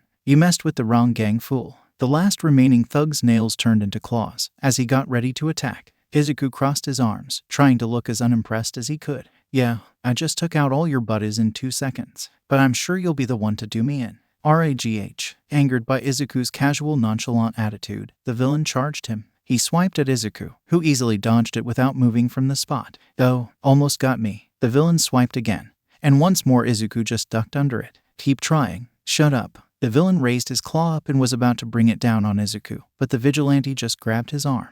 The villain struggled to try and free it, but Izuku's grip was too strong to escape. 3 strikes. Izuku raised his fingers to the man's face. You're out. And with a flick to his forehead, he sent the man flying 3 feet back and onto his ass. With a few quick thwips, the man was webbed to the ground along with his allies. And that makes 4. Izuku dusted off his hands before turning to the man who almost got mugged, or at least where he used to be. The second the thugs got distracted by Izuku, he ran off. Yeah, that makes sense, Izuku thought out loud, before turning to the thugs still struggling in his webs. Anyway, you 4 behave until the heroes come, won't you? Thanks. And with that, Izuku aimed his palm at a nearby building and swung away. Once Izuku was a good distance away from the scene, he gave a sigh of relief. Ooh, why is acting confident so stressful? Izuku swore his heart was racing during that entire encounter, but not because he thought he was in danger, but because he was so embarrassed by the words coming out of his mouth. You see, one of the things that sometimes got vigilantes caught was their behavior. Izuku was the same height, build, and age as Spider-Man,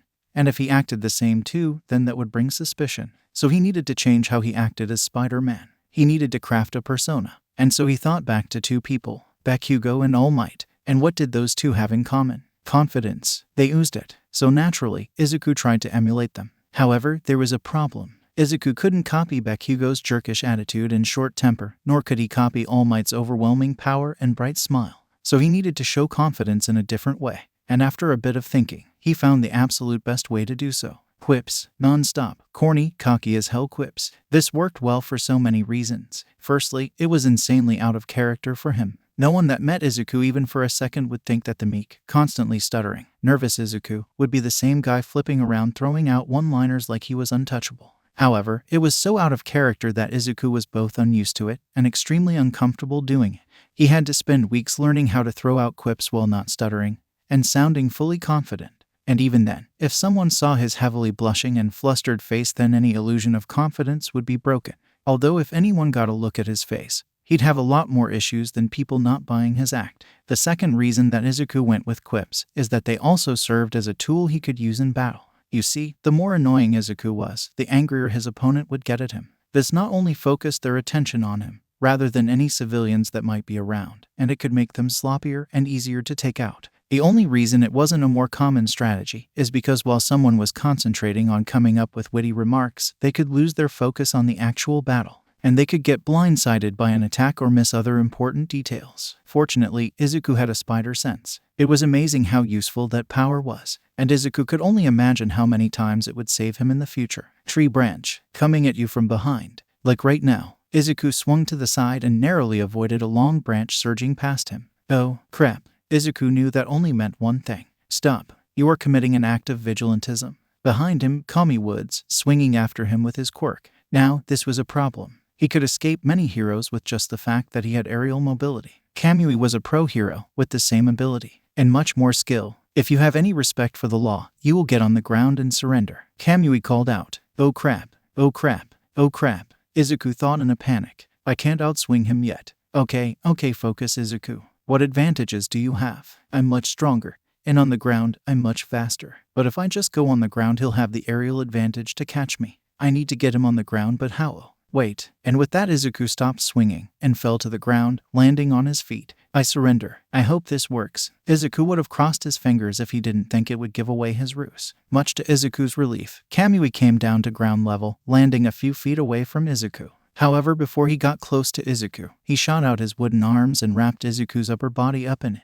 Good choice, Kamui told him as he got closer and closer to Izuku. He started going into a spiel about the dangers of vigilantism and how much trouble he was in, but Izuku wasn't paying attention to that. Come on, closer, closer. Izuku was nervously sweating, hoping and praying that his gambit worked. Eventually, Kamui was right next to Izuku, and that's when Izuku knew it was now or never. Snap. What? Kamui shouted out in shock as Izuku broke free of his wooden prison. Kamui tried to jump back and unleash another attack, but he was too close. Izuku grabbed him by his chest and slammed him into a nearby building.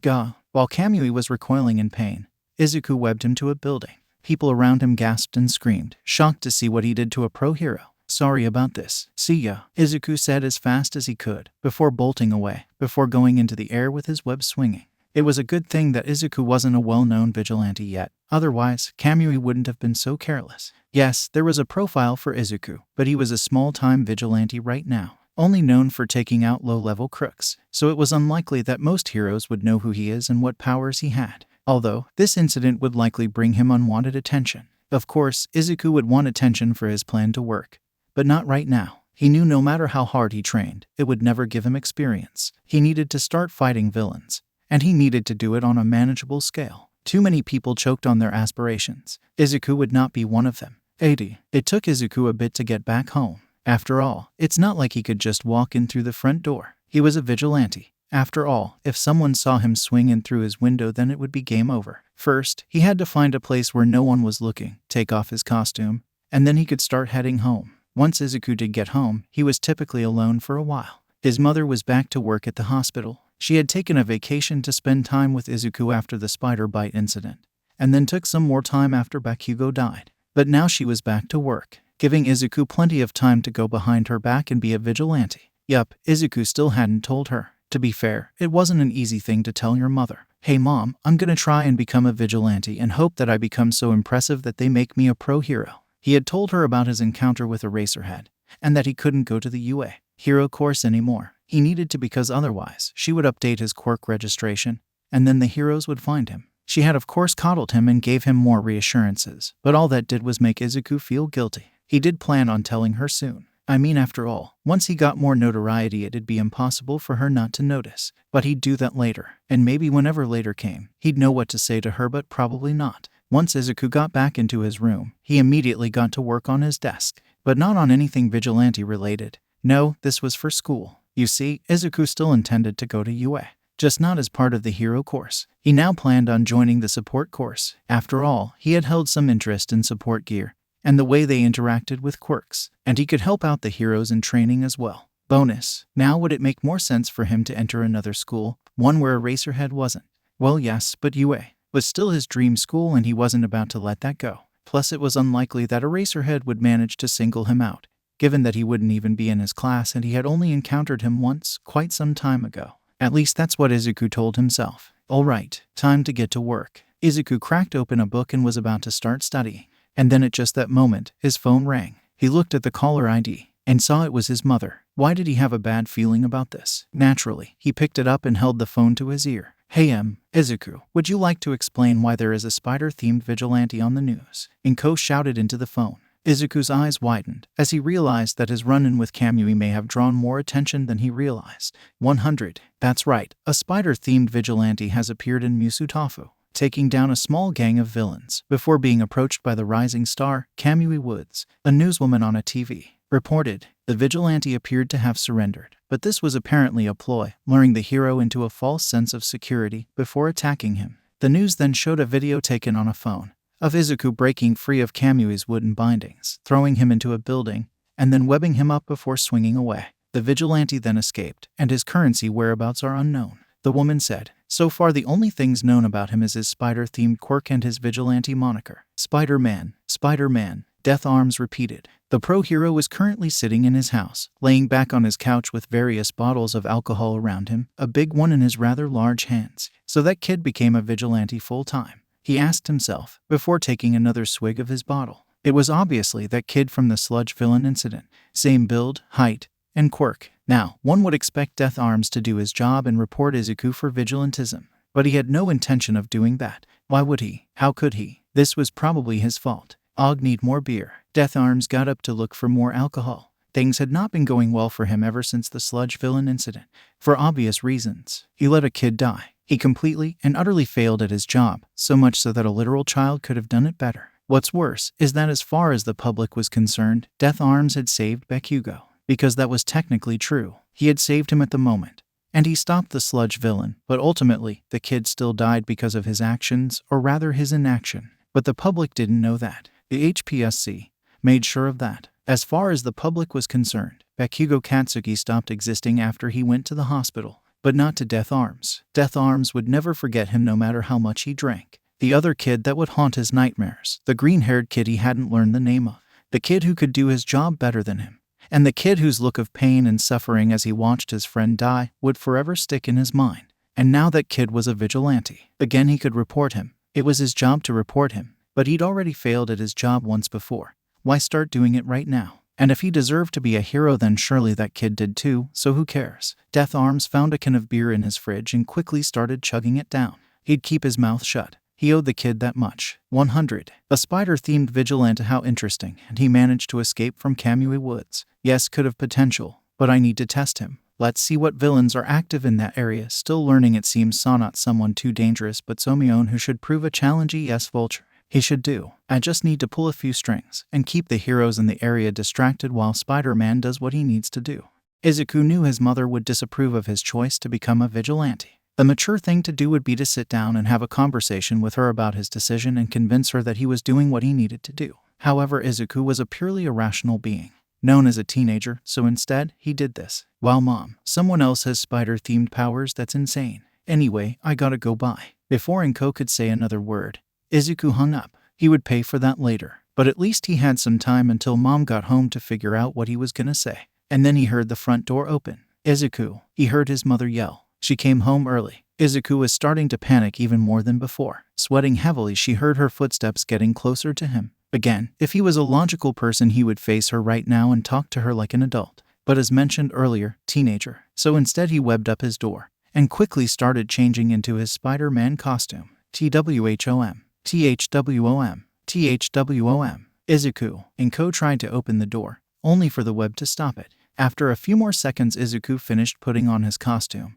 before leaping out the window and swinging away. 110. After about a half hour of web slinging, Izuku now sat on the edge of a building, resting. Oh my god, I am in so much trouble, Izuku thought. Okay, calm down, Izuku. You bought yourself some more time, maybe at the cost of getting scolded, but you have more time to think about what to say. Kaboom. Everything shook as an explosion rang out down at the street level. AHHH. Izuku immediately stood up and looked down, seeing people running away from the building that exploded, which from the looks of it, seemed to be a bank. Then from the smoke, a man flew out of the smoldering building. The man was old, looking to be about 50, older than your typical villain, and he was wearing a green flight suit and goggles. Instead of arms, he had 2 large green wings, which he was using to fly through the air. He also had a bag that appeared to be full of money, strapped to his back. Ihahaha. With no heroes in my way, no one can stop me. The Vulture, the old man shouted as he flew off. A villain. Izuku swung down to the bank and looked at it. People were pouring out of it.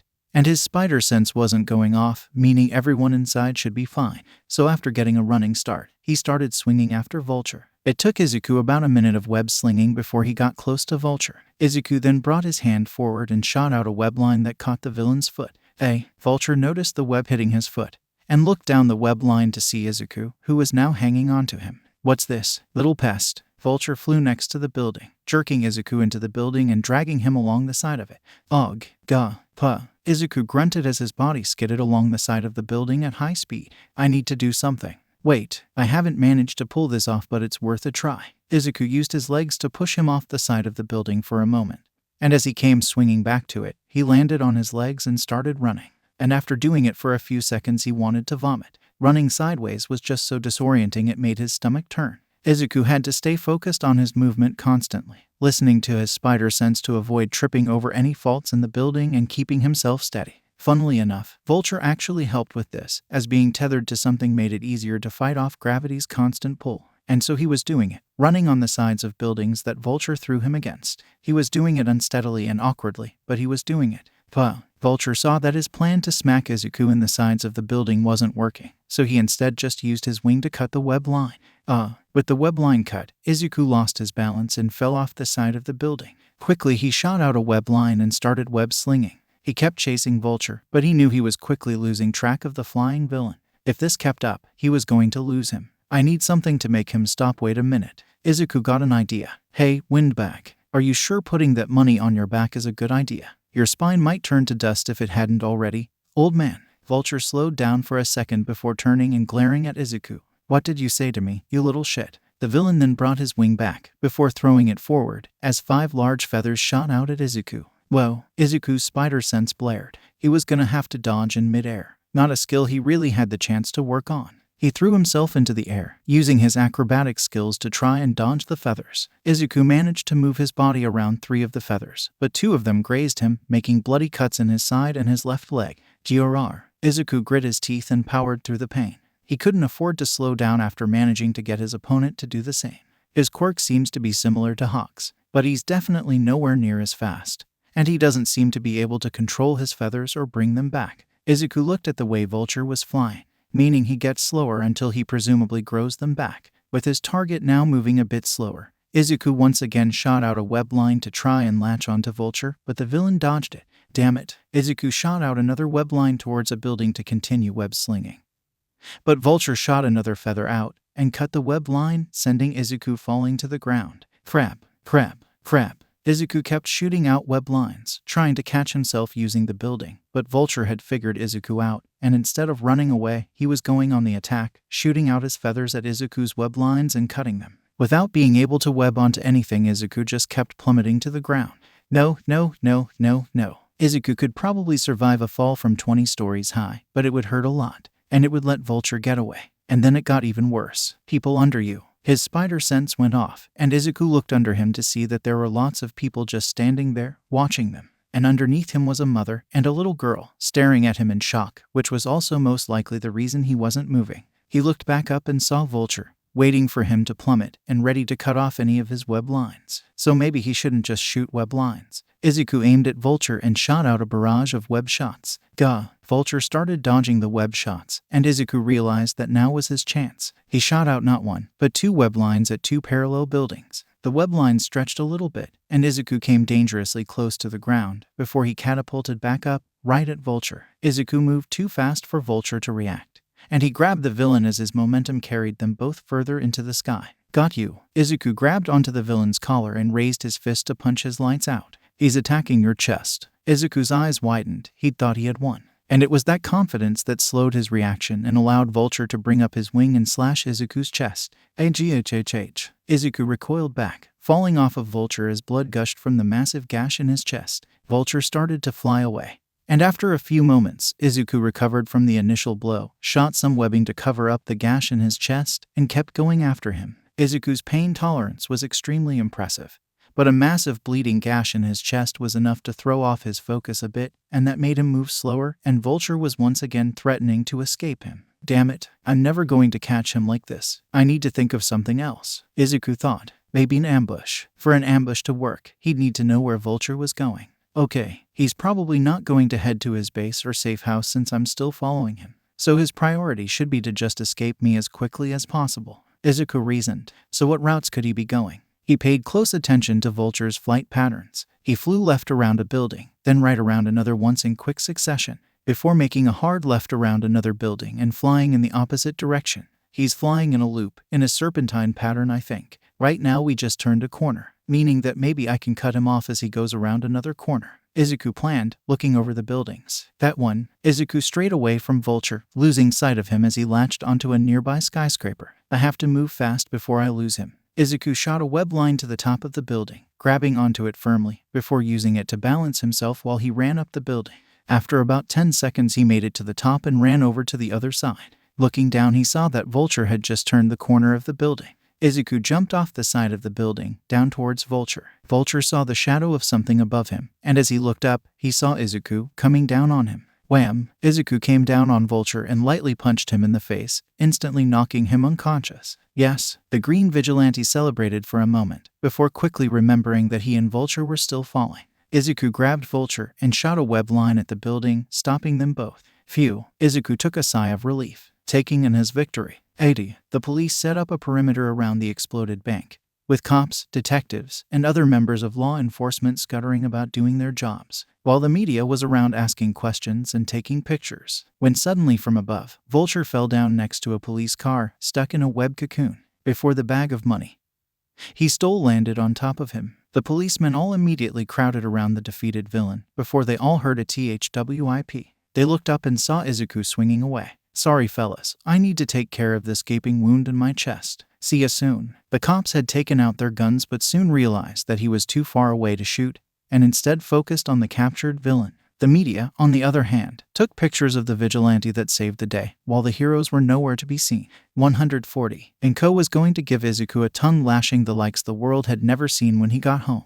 Never, in her life, had she been so angry at him before, and to be fair he'd never given her a reason to be. He'd always been so well behaved, so nice, such a good boy. And now he was a vigilante. He hung up on her, and he webbed up his door and left. Of course, she knew why he was acting like this. Katsuki's death being branded a vigilante, meaning he couldn't get into the hero course and had to hide his new quirk. She knew he was hurting. That's why she had arranged for him to go to therapy, unbeknownst to Izuku. But despite this, she still had to be firm with him. She couldn't let him just go around, committing vigilantism. As Inko waited in her son's room for him to return, she suddenly heard the front door open. Figuring that it was Izuku, she got up and marched out of the room, making her way towards the living room with a huff. And when she finally got there, her mouth already open, ready to scold her defiant son. She saw him lying on the couch, bleeding in 3 different places with a massive gash in his chest. Hey, Mom. Izuku gave her a forced smile. Could you give me a hand? 90. Inko focused intently, as she finished up the last of her son's stitches while he laid on the couch. The news was going on in the background, telling her what exactly her son had done. Initially, she had wanted to just send him to the hospital. However, Izuku pointed out that having the exact same injuries that Spider-Man had might be suspicious, and that's only if they didn't find out about his quirk while they did all the appropriate tests. Fortunately, Inko was a doctor, and with how accident-prone Izuku was, she had taken the liberty of gathering various medical supplies and other things she would need for things like this. Izuku's pain tolerance always made it easy to work on him, meaning it didn't take her too long. Done. Inko put down the needle, and Izuku got up and looked down at himself. The cuts in his leg and side were stitched up, and there were bandages over his chest. Honestly, after the whole affair, he felt a lot better than he thought he should. Thanks, Mom. Izuku looked at his mother and saw that she was glaring at him, and he remembered that he was very much in trouble. Guess we're talking about this now. Izuku, how could you do this? Inko shouted at him as worried tears poured down her eyes. Look at you. I have never seen you this badly hurt in your life. Look, I know it looks bad, but if it makes you feel better, I caught the villain who did it, Izuku told her, hoping his success would make this seem less serious or make what he was doing look less dangerous. It didn't. No, it does not make me feel better. What would make me feel better is if you stopped this nonsense. Inko shouted before her expression changed from one of worry to one of understanding. Izuku, I know it's hard, but is it really impossible for you to just not go out and try to save people? You can't be a hero anymore, Izuku. You just can't. That's not true. Izuku stood up, his voice being louder than he intended for it to be, as his emotions took hold of him. There's still a way. There is a history of exceptional vigilantes being offered hero licenses. It's rare, but so you just want to go out there and break the law, fighting criminals while dodging pro-heroes and the police. Inko laid out how difficult and impossible what Izuku was proposing really was. Izuku, please. This is absurd. What if you run into All Might? What then? I already have a plan for that. All Might, Endeavor, Best Genius, all the pro-heroes' patrol routes and patrol times are well known, with them only making slight deviations from time to time, all of which can be accounted for. Izuku countered, meaning all I have to do is work around the lower mobility heroes, none of which can touch me. Then how did you run into Kamui Woods? Inko asked. He's still new. I'm still learning his patrol times. Izuku defended himself. And even then, I handled him. Mom, I can do this. Izuku, you're breaking the law. Inko shouted. I don't have another choice, Izuku told her. It's the only way I can be a hero. You don't have to be a hero, Izuku, Inko yelled. Yes, I do. Izuku turned to his mother, aggressively shouting at her with tears in his life. Inko leaned back into the couch, recoiling in shock after hearing Izuku yell at her. Izuku never yelled at her, and almost instantly she could see the regret on her son's face once he realized what he'd done. Mom too. Izuku went quiet and sat back down on the couch. After that, there was silence for a moment before Izuku found the words he was looking for. I made a promise, Ito Kaken. Izuku looked down at his feet, tears dripping down his face. He made me promise to be the best hero that there ever was, to take down every villain and save everyone. It was his last request. He trusted me to carry on his dreams.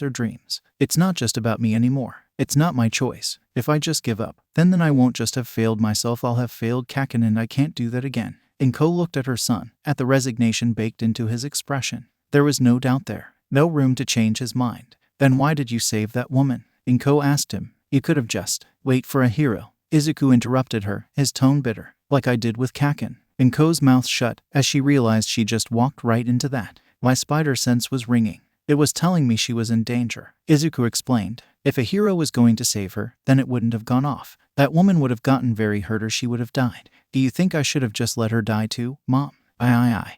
Inko was left gaping like a fish as Izuku leveled an impossible question at her. Not impossible because it was hard to figure out, it was impossible because there was only one answer, and she hated it. Izuku gave his mother a sad look. I'm sorry, Mom, but I can't stop. It's not a choice. It's not up to you or me. I'm not trying to become a hero just because I want to anymore. It's my responsibility. I owe this to Kaken, and I can't let you stop me. You can yell at me, ground me, call the cops. I'll find a way to keep going, I'm sorry. When did Inko lose control of this, she wondered? Or did she ever even have it in the first place? Izuku made it clear she couldn't stop him from doing this, and so she was left with no choice but to support him. Izuku, Inko took her son's hand and returned his sad look. I would never call the police on you. So don't like this, but if you really have to do this, then I'll be here for you. So please, if you're going to continue, let me heal you anytime you get hurt. Izuku looked surprised, as if he expected to get yelled at and kicked out, and for his own mother to turn her back on him. And that is when they both broke. The two embraced, letting out all the tears they had. Even if they didn't like how it happened, for the first time in a while, mother and son were on the same page. And while Spider-Man was taking down this C-class villain, you may be wondering where exactly were the heroes. The news was still going on in the background, and the news lady was talking. Well, according to local heroes, they were dealing with another phantom villain attack, or PVA. There have been multiple of these throughout the past few months, incidents where heroes can hear and even see villain attacks and other crimes happening, only for them to vanish suddenly without a trace. While some people have attributed these incidents to a villain, others are claiming these are excuses heroes give to excuse slacking off on their jobs. Whether this is just a scam within the hero society or some form of illusion is yet to be seen. After the emotional exhaustion of dodging a pro hero, fighting a villain, and having a serious conversation with his mom, Izuku was happy to just collapse on his bed. However, just as Izuku was pulling the covers over himself, the world decided that it had some more crap to throw at him. Ugh. Izuku opened his eyes. Just as he was falling asleep, a bright light filled the room. What the? When Izuku fully woke up, he saw that there was an orb of green light right next to his open window. What is that? Izuku's spider sense wasn't going off, so he wasn't going to panic. He was just confused. Then, the light moved back and forth, before moving away, as if saying, "Follow me." Izuku contemplated whether or not to follow the light. On one hand, this could be a trap. On the other hand, he had a spider sense. And if it was a trap, that meant whoever was behind this knew who he was. So he was screwed either way. But if they knew who he was, and he ignored the light, whoever it was might attack him in his house with his mother around. With that thought, Izuku decided to follow, after putting on a hoodie and some pants. He couldn't wear his vigilante costume, mostly because it was covered in his blood and torn, but also because people couldn't see Spider-Man coming out of the Midoriya household window. The light had waited patiently for him outside the window, down on the bottom floor of the apartment complex. Izuku stood on the edge of the window, looking all around to see if anyone was looking, before jumping out. After he landed, the light then started moving away from him, urging him to follow, which he did. As Izuku followed the light, he quickly recognized the path it was leading him on. It was leading him towards the forest where he trained. He wasn't sure what to think of that. He honestly wasn't sure what to think of any of this in general. It was so weird and random. It just left him confused. 120. Making his way through the trees, he continued following the light until he reached a clearing near a cave that was carved into a tall cliff. The light stopped for a moment in the center of the cliffside and waited for Izuku to approach. This better not be an ambush, Izuku thought as he walked over to the light. And then, just as he was about to reach it, the light disappeared. Izuku waited for a moment to see if his spider sense went off, but it never did. Instead, he heard some rustling in the bushes around him. He looked towards the sound, and soon he saw someone emerging from the bushes. It was a girl, around 12 or 13 years old from the looks of it, with messy pink hair and green eyes that had bags around them, wearing a dirty uniform with a small lab coat on top that was even dirtier. The girl immediately noticed Izuku and leveled a nasty glare right at him. "You, huh?" Izuku was taken aback by the aggressive tone she used. "Were you the one that led me here with that weird green light?" She asked him aggressively, her tone showing just how annoyed she was at having been led here. "And no, I got led here by a green light too," Izuku quickly explained. The girl gave him a look indicating that she may not have believed him, but just as she was about to say something, kaboom! Above you, rocks falling. Suddenly the top of the cliff they were standing under exploded, sending a lot of huge rocks tumbling down towards them. Izuku had seconds to react. He grabbed the girl and shot a web line out towards a nearby tree, using it to swing himself and the girl away from the danger zone. They landed on one of the tree branches, and the two watched as the rocks came tumbling down, hitting the ground with a loud thud. Izuku gave a sigh of relief, but he only took a moment to celebrate. Before looking back up at the top of the cliff, he jumped down from the tree and set the girl down, who had just been staring at him in shock the entire time. "Stay right here." At this point she had probably already realized who he was, so he wasn't going to worry about that right now. Right now he was worried about whoever set off that explosive. He jumped onto the damaged cliffside and started climbing up the side of it. When he reached the top, he looked around, but all he saw was a bunch of blown apart rocks. No sign of anyone or anything. "Damn it," Izuku gave a frustrated sigh. "Hey, come back down here." Izuku looked down and saw the girl standing on the rocks, calling out to him. "Okay, she knows who I am, but I just saved her life. Maybe I can get out of this." Izuku tried to reassure himself, despite the growing pit in his stomach. He jumped down, landing in front of the girl. "You're that vigilante, Spider-Man," the girl pointed out. "Yeah," Izuku confirmed. There was really no point in denying it after she saw the webs. "Listen, fantastic." The girl threw her arms up as if she was celebrating something, and her manic grin sent shivers down his spine for some reason. Izuku was surprised by this reaction. It seemed pretty out of nowhere. The girl took out a notepad and pen out of her coat and started writing something down. "Meet me here in a week at 11 a.m. She then ripped the paper off the notepad and handed it to Izuku. "If you don't show up, I'll tell everyone who you are." Izuku quickly took the paper, not wanting to see if she would follow up on her threat. Wait. Anyway, see you there. We should get going right now before the heroes arrive." And with that, the girl turned and ran off. Izuku was about to give chase when he heard some footsteps in the distance. Crap, the heroes. Not wanting the heroes to see him here, Izuku sprinted off home in a separate direction from the girl. As he ran, he took out the note and looked at it. It read Dagaba Beach, Factory, 90. A week later, Izuku did as he was told and made his way to Dagaba, a garbage-covered beach that seemed more like a dump than a place to hang out. Where he was headed in particular was the old Dagaba Mattress Factory, a place that had been shut down for quite some time. Izuku approached the doors of the rundown factory. It was rather small for a factory, still a pretty big building, bigger than your average house. It was what one would expect from an abandoned building near a garbage dump of a beach. Windows were broken, the walls were dirty, and any metal on the building had long since been rusted. Izuku opened the rusted door, which creaked as they moved, and entered the factory. After going down a small hallway, he was now at the factory floor. Much to his surprise, it looked like the entire floor had been transformed into some kind of secret workshop. Most of the machines were gone, and instead were a bunch of benches and tables. All of them had what looked like support gear and unfinished support gear on them. There were tools scattered about the entire place. And the strangest thing of all is that there were notes and blueprints hung up all over the walls. And not just a few, what looked like hundreds of them all pinned across the walls. And sitting at the farthest workbench, on a small wooden chair, was the girl. She noticed him entering and gave that same mischievous smile, putting down whatever she was just working on, and picking up a large suitcase that she had next to her. "You're here, and perfectly on time. Punctual, I like it." The two walked over to each other, meeting in the center of the factory. "Allow me to introduce myself. I am Niku Hatsume. Aoi Izuku Midoriya." Izuku hesitantly introduced himself. Can we slow down for a second? This is all really sudden and out of nowhere. Why are you blackmailing me? Why am I here? What do you want?" Niku looked annoyed at this and sighed. Fine. Come with me to my office and I'll explain." Izuku gave her a confused look. Office, 110. Turns out she meant the former manager's office, but she had converted into a place for her to hang out. There was a mini fridge, a small TV, a computer, a desk, and a big padded computer chair. Deku opened up the mini fridge and looked at Izuku. Water. Sure. Izuku was a bit thirsty. Deku nodded and took out 2 bottles of water, throwing one at Izuku, who caught it immediately. She then sat in her chair and took a long sip from her bottle. Izuku sat down on a nearby stool and did the same. After drinking from their bottles, they put them down, placing them on the desk so they could get to business. So, as I said, my name is Niku Hatsume, of the Hatsume family. Niku reintroduced herself. My family is obsessed with producing and making support gear. And when I say obsessed, I mean obsessed. It's like all they think about. Okay, Izuku still didn't see where he played into this. My dad is obsessed with it, my mom is obsessed with it, and my sister, oh my sister, it's practically taken over her life. Niku scowled as she complained passionately about her family. She's barely even human anymore. That's how bad it is. She barely sleeps. She barely takes breaks. She rarely talks to me or anyone else anymore. And she rarely takes a bath. It's ridiculous. This dump of a beach smells better than her. She is absolutely disgusting. You mock? Izuku was still very confused. And she always thinks she's top dog, just because she gets the best grades, wins all the gear-making competitions. Deku continued to complain.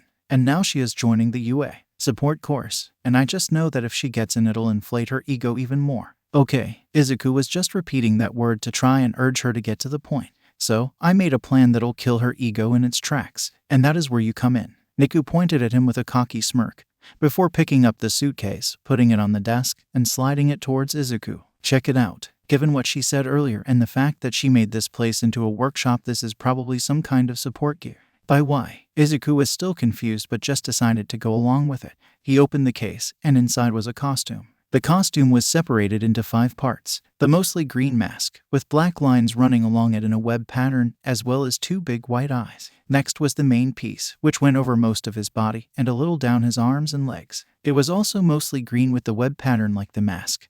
But there were also some bigger black lines running along the costume, notably down his arms and around his sides. And the most notable part of it was the giant white spider logo right on the chest. Then there were the gloves that went all the way up to his elbows. They were mostly white with a blue line around the edge of them, except for his hands, which went back to the green color with a black web theme. Moving on to the boots, they were big black metallic boots that went all the way up to his knees. Lastly was a black utility belt with some pouches and a red spider logo on the buckle. Izuku's eyes were as wide as dinner plates. This looked like a hero costume. A professionally made hero costume. Niku's smirk grew as she saw Izuku's astounded expression. Impressive, huh? And it's as functional as it is fashionable. Try on the boots and gloves. Izuku nodded and did as instructed, taking off his shoes and rolling back his sleeves before putting on the boots and gloves. They're really fitting. Wait, how did you get my size? Don't worry about it. Deku waved it off. Try climbing up the walls. Go ahead. All right. Izuku stood up and walked towards one of the walls. Then, he brought his hand to the wall, testing to see what would happen.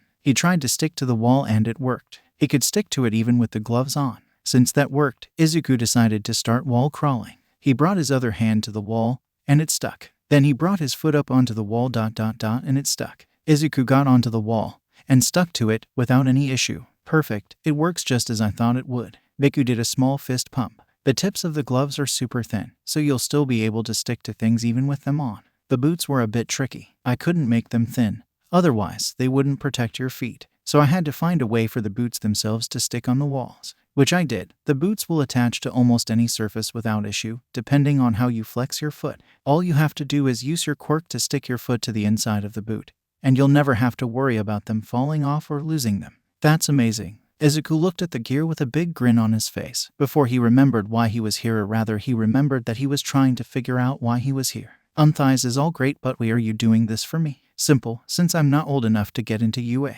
or get into the support gear industry. I have to find some other way to upstage my sister. So I came up with a plan. I will become the Tinkerer, the person responsible for making support gear for vigilantes. You are going to tell the world about my existence and show off my creations. Eventually, my sister will become overwhelmed with jealousy and fall into despair. And when she does, I will reveal to her that I am the Tinkerer. And she finally acknowledges me as her superior and beg to learn under me. While Niku was laughing maniacally, Izuku was thinking over what he just heard. It was a very stupid plan. One that would be completely unnecessary if she just waited patiently. And it was also extremely petty. But it didn't seem like it was actually going to hurt anyone. In fact, it was actually benefiting him. And she was holding his secret identity hostage anyway, so not like he had much of a choice. Okie, guess I'm in note like I had much of a choice. Izuku for the most part was pretty happy about this. He got an amazing costume. Was he happy about how he got it? Not so much, but ultimately this seemed like a good thing. No, you don't. But trust me, that's a good thing. You'd be missing out, Deku said cockily, because this is only just scratching the surface of what I'm capable of. Support gear, training gear, anything you'd need a tech genius for, I can provide. The better you look, the better my gear looks. Izuku thought about that. He could think of a lot of things that Deku may be useful for. Do you think you could teach me about making support gear? Izuku asked her. Deku wasn't expecting that. After looking shocked for about 3 seconds, she shrugged. Sure, why not? Boom. AHHH. People ran in all directions as the doors to a bank exploded open, the doors flying off their hinges and into the streets. Out of the bank came a man in a yellow jacket, with brown pants and shoes, with 2 large metal gauntlets running alongside his arms. Everyone get out of the way, the man shouted, raising his arm into the air and shooting off a green shockwave, causing everyone still around to flee in terror. The man now walked through the empty streets, ready to make his escape, until suddenly he felt the ground shake. Shocker, you are under arrest. Mount Lady ran through the streets, being careful to avoid what few people were left around, as well as the cars that were now abandoned. Before Mount Lady could even get close, Shocker raised his arm and exploited one of her biggest weaknesses, the fact that missing her is impossible. He shot her in the face with a powerful shockwave, causing her to fall back. Mount Lady was unready to take such a strong attack. And as she fell back, she shrunk herself as to mitigate property damage, so when she hit the ground she was back to her normal size. Hell yeah, with these shock-absorbing bracers, I don't have to worry about hurting my arms when I use my quirk. Shocker gloated, as he aimed again for Mount Lady and shot out another huge blast. The blast was too big to dodge, and Mount Lady was actually getting nervous. Fortunately, just as the blast was approaching her, Death Arms came in and jumped in front of her, putting his massive arms out in front of him to take the brunt of the blast. The blast hit him and sent him flying back, knocking Mount Lady back with him through an empty car, tearing it in two. Gasps rang out around the crowd that had formed a good distance away, as people watched their heroes being put on the ropes. You can't touch me. Shocker aimed both his arms at the 2 heroes who were both recovering from the last blast. Say goodbye, but I just got here.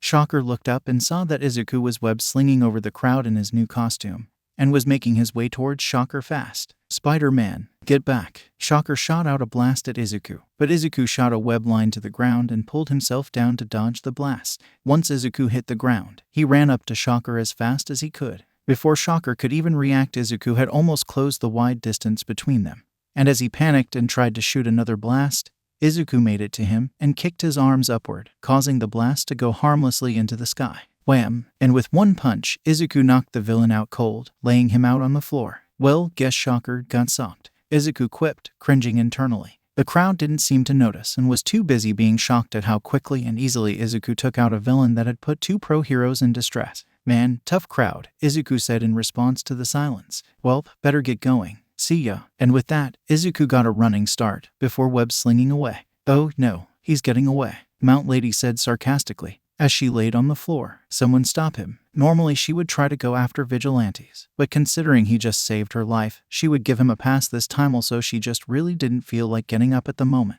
as Izuku swung through the air, taking a moment to enjoy the thrill of swinging through the city. It had been a week since Izuku had gotten his new costume, and he loved it. Not only did it look cool and protect his feet, but it was also made of breathable material, meaning that, unlike his old costume, he wasn't sweating to death inside it, and it was a bit more aerodynamic. This, combined with his improved web-slinging proficiency, made web-slinging as enjoyable as it should be. Ring ring, ring ring. Another new feature of his costume was the fact that his mask was connected to his phone, meaning he could use it to make or take calls without having to use his hands. The eyes in his mask had a small HUD in them, letting him see who was calling. In this case, it was Deku. Yes, Izuku said to accept the call. Midoriya, I finally finished the new training course you wanted, Deku told him. Get your ass back to the factory. Pronto. On it, Izuku said before she hung up. I can't believe she finished it that quickly. She really is a prodigy. Maybe her quirk helps in some way. I can ask her later. Need to get back to the factory. And with that, Izuku set off to his new destination.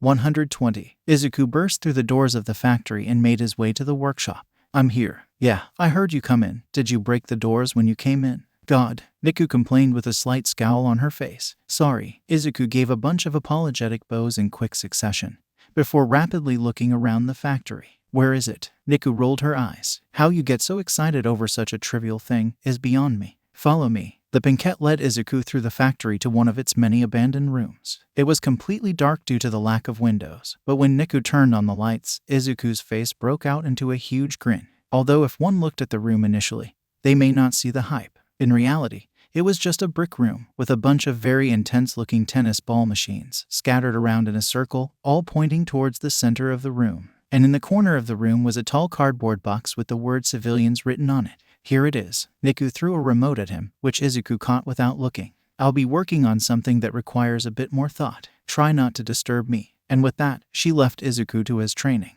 Izuku stood in the center of the room and took out the remote. On it, there was a dial that went from 1 to 10. Alright, let's see how this works. Izuku turned the dial up to a 4. He heard the machine's power on. Thump. The machine in front of Izuku shot out a tennis ball. Izuku quickly placed the remote in his pocket and moved his head to the side to dodge the tennis ball. Thump, thump. 2 more tennis balls shot out from 2 cannons on Izuku's sides, and he jumped up to dodge the balls. The exercise was a simple one. Made to help him dodge, these machines would shoot out tennis balls at extremely high speeds.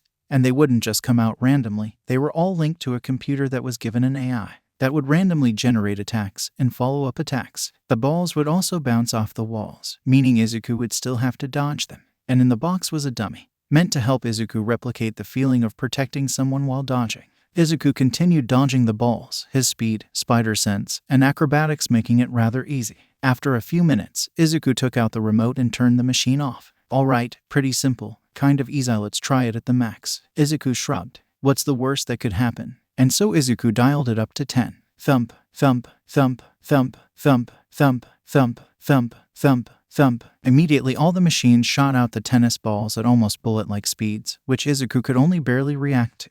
He ducked down to dodge all the balls, but as quickly they started bouncing off the walls in random directions, and 3 of them rebound towards Izuku from 3 separate directions. Izuku panicked and moved to the side, dodging 2 of the balls, but another one hit him in the chest. Damn it. Thump, thump, thump, thump, thump. More shots fired as Izuku was still dodging 2 more balls that were bouncing back. And once again he failed to dodge all of them and got hit in the face. Thump, thump, thump, thump, thump, thump. Some of the machines started rapid firing.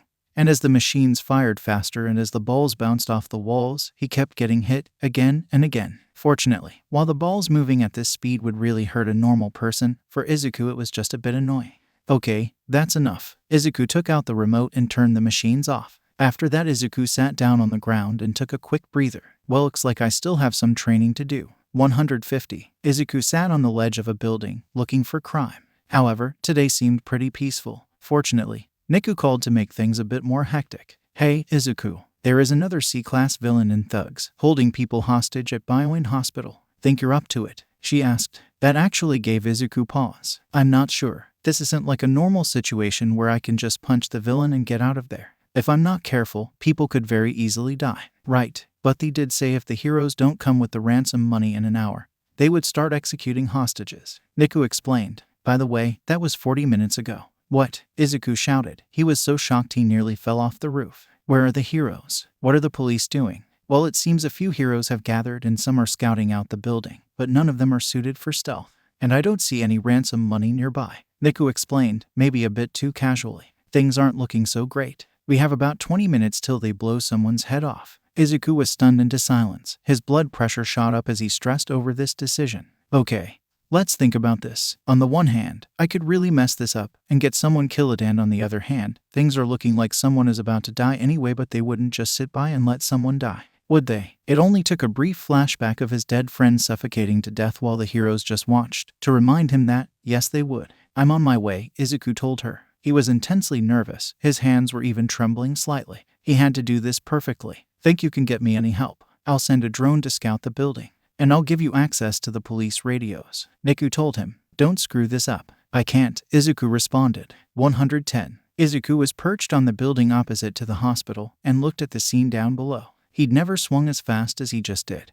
But it was worth it as he arrived there in just 5 minutes. As usual, the police had set up a perimeter around the hospital, which the media was just swarming outside of, asking questions to everyone they could reach. Some pros had also arrived, but as Niku had told him, none of them were suited for stealth. so they couldn't go in without getting the hostages killed. Patching you into the police radio now, Deku told him. Good luck. Suddenly Izuku heard static before he heard the sounds of police talking. Villain is identified as Molten Man. C-Class. Fire Quirk. About 10 other unidentified villains are working under him. All of them appear to be armed. Molten Man is located in one of the break rooms with 5 men. 2 others appear to be holding some of the staff hostage, while 3 more are holding bedridden patients hostage. Okay, so how do I get inside? Izuku thought, looking at the buildings. My abilities include punching, kicking, webbing, and wall crawling or maybe duct crawling. 80. After locating the air ducts, Izuku crawled inside and started moving around the building. Duct crawling was pretty easy given his wall crawling powers, but he had to make absolutely certain to stay quiet. He only had about 10 minutes left before they killed a hostage, so he would prioritize saving them over anything else. Of course, he only barely knew where he was going, and he didn't know the locations of the hostages anyway. Fortunately, it was a small hospital, so that made things easier. Okay, bedridden patients are kept on the 3rd and 4th floors. My guess is that they're on the 4th floor to give them as much distance from the heroes as possible. Izuku mused as he started crawling up the vents. After a bit more crawling through the hospital, he eventually found the rooms where the patients were located. No one in this one, Izuku thought as he looked into one of the rooms through the vents, before moving on to the next one. No one in this one, no one in this one, no one in this one. And there, finally, he had found where one of the goons was. He was sitting down in one of the chairs, with his gun standing on its butt next to him, while the patient was sound asleep in their bed. Okay, good, he's not pointing the gun at the person. I need to burst in quickly, web up his gun, and his mouth, and then web him up quickly before he can make any noise. Izuku took a deep breath. His heart felt like it was about to pound out of his chest, and he was definitely gonna have to wash the costume after this with how much he was sweating into it. But he had to do it. He didn't have much time left. He moved as fast as he could, bursting out of the ceiling vent, and shooting 2 web shots out, one of them webbing the gun to the wall, and the other one webbing up his entire face. 4,000. The goon couldn't do anything but give off muffled cries before Izuku webbed him to the wall, before lightly punching him in the face to knock him out. Phew, Izuku felt a bit of tension relief, but he knew this was just the beginning. Alright, now for the rest of them. 100. Turns out the rest of the goons were located in the rooms just next to that one and had been taken down just as quickly. Now with those 3 out of the way, he had to find the other 2 holding the staff hostage. Okay, 5 minutes left. Not time to waste. Where can I find a big room that's also secluded enough so they have time to respond if the heroes try to brute force this? Izuku thought. The operating floor. Those are on the 2nd floor. I better be right about this. It took Izuku a bit more time to find the room this time around. As he crawled down to the 2nd floor, he passed several operating rooms before he found the one where the people were being held. A bunch of doctors and nurses were sitting against a wall, while 2 goons pointed guns at them. Crap, they're already pointing guns at them, Izuku thought. I'd need to take them both down at once. As Izuku was preparing to attack, one of the goons' communicators turned on. It's been an hour and still no money, said an aggressive voice from the communicator. Kill one of them. Right, boss, said one of the goons, aiming his gun at one of the nurses' heads. Please, please no, the nurse begged, her voice thick with fear and dread. Sorry, blame the heroes, the goon said as he got ready to fire. Then suddenly, as the man pulled the trigger, Izuku burst out of the vent and shot 2 web lines at the guns, pulling them upwards. BLAM, BLAM, BLAM, BLAM, BLAM, BLAM. The bullets hit the ceiling before Izuku pulled the guns out of their hands. What? Spider-Man, yelled one of the goons. They both just stood there in shock for a few seconds, allowing Izuku to shoot another web line at one of the villain's chest, and then slam him into the other villain. Duh. The 2 villains hit the wall, and Izuku webbed them to it. Izuku quickly turned to the hostages. Are all of you okay? Why yes, said one of the male doctors. Most of the staff evacuated B, but they managed to get us and they put us in here. W, where are the heroes? Probably still outside. Izuku cringed as he saw the look of betrayal on all of their faces. Why didn't they come? I almost died. One of the nurses complained. I don't know. Izuku backed away. Look, I just rescued all the hostages, and I need to take out the remaining villains before they try to find new ones. I'm going to web up the door to keep anyone from getting in. It'll dissolve in 2 hours, and by that time this should all be over. Do you think you can hang tight for 2 hours? W, what about them? One of the female doctors pointed at the 2 villains that were struggling inside the webs. Right. Izuku ran over to them and quickly gave them both light punches to the face, knocking them both out. Okay, you guys good. Some of them nodded while the others were too paralyzed with shock still. With that in mind, Izuku ran out of the room and webbed the door shut. All right, now to take down the last of them, Izuku said to himself. He quickly ran down a hallway, but when he was about to turn the corner, he was met with 5 more goons and a man in a suit, who he assumed was Molten Man walking behind him. "Spider-Man, I heard my men say your name on the radio before it cut out. Figures you took them out." Molten Man scowled. "Men, fill this freak with lead." The men got ready to fire, but Izuku moved first, shooting out 5 web shots at the men's guns. However, since Izuku was rushing and was a good distance away, he narrowly missed 2 of his shots and only took 3 of the guns. The 2 remaining gunmen opened fire, and Izuku jumped onto the ceiling to avoid the gunfire, before shooting 2 more webs to take out their guns. "Well, looks like I turned all your gunmen into fist men," Izuku quipped as he dropped from the ceiling. "Actually, that sounds dirty." The 5 men charged at Izuku, but none of them got more than 2 feet before Izuku dashed through them, taking them all out. "TCH, Molten Man activated his quirk, and his body burst into flames. Alright, Spider, try punching me and you'll get more than a sunburn."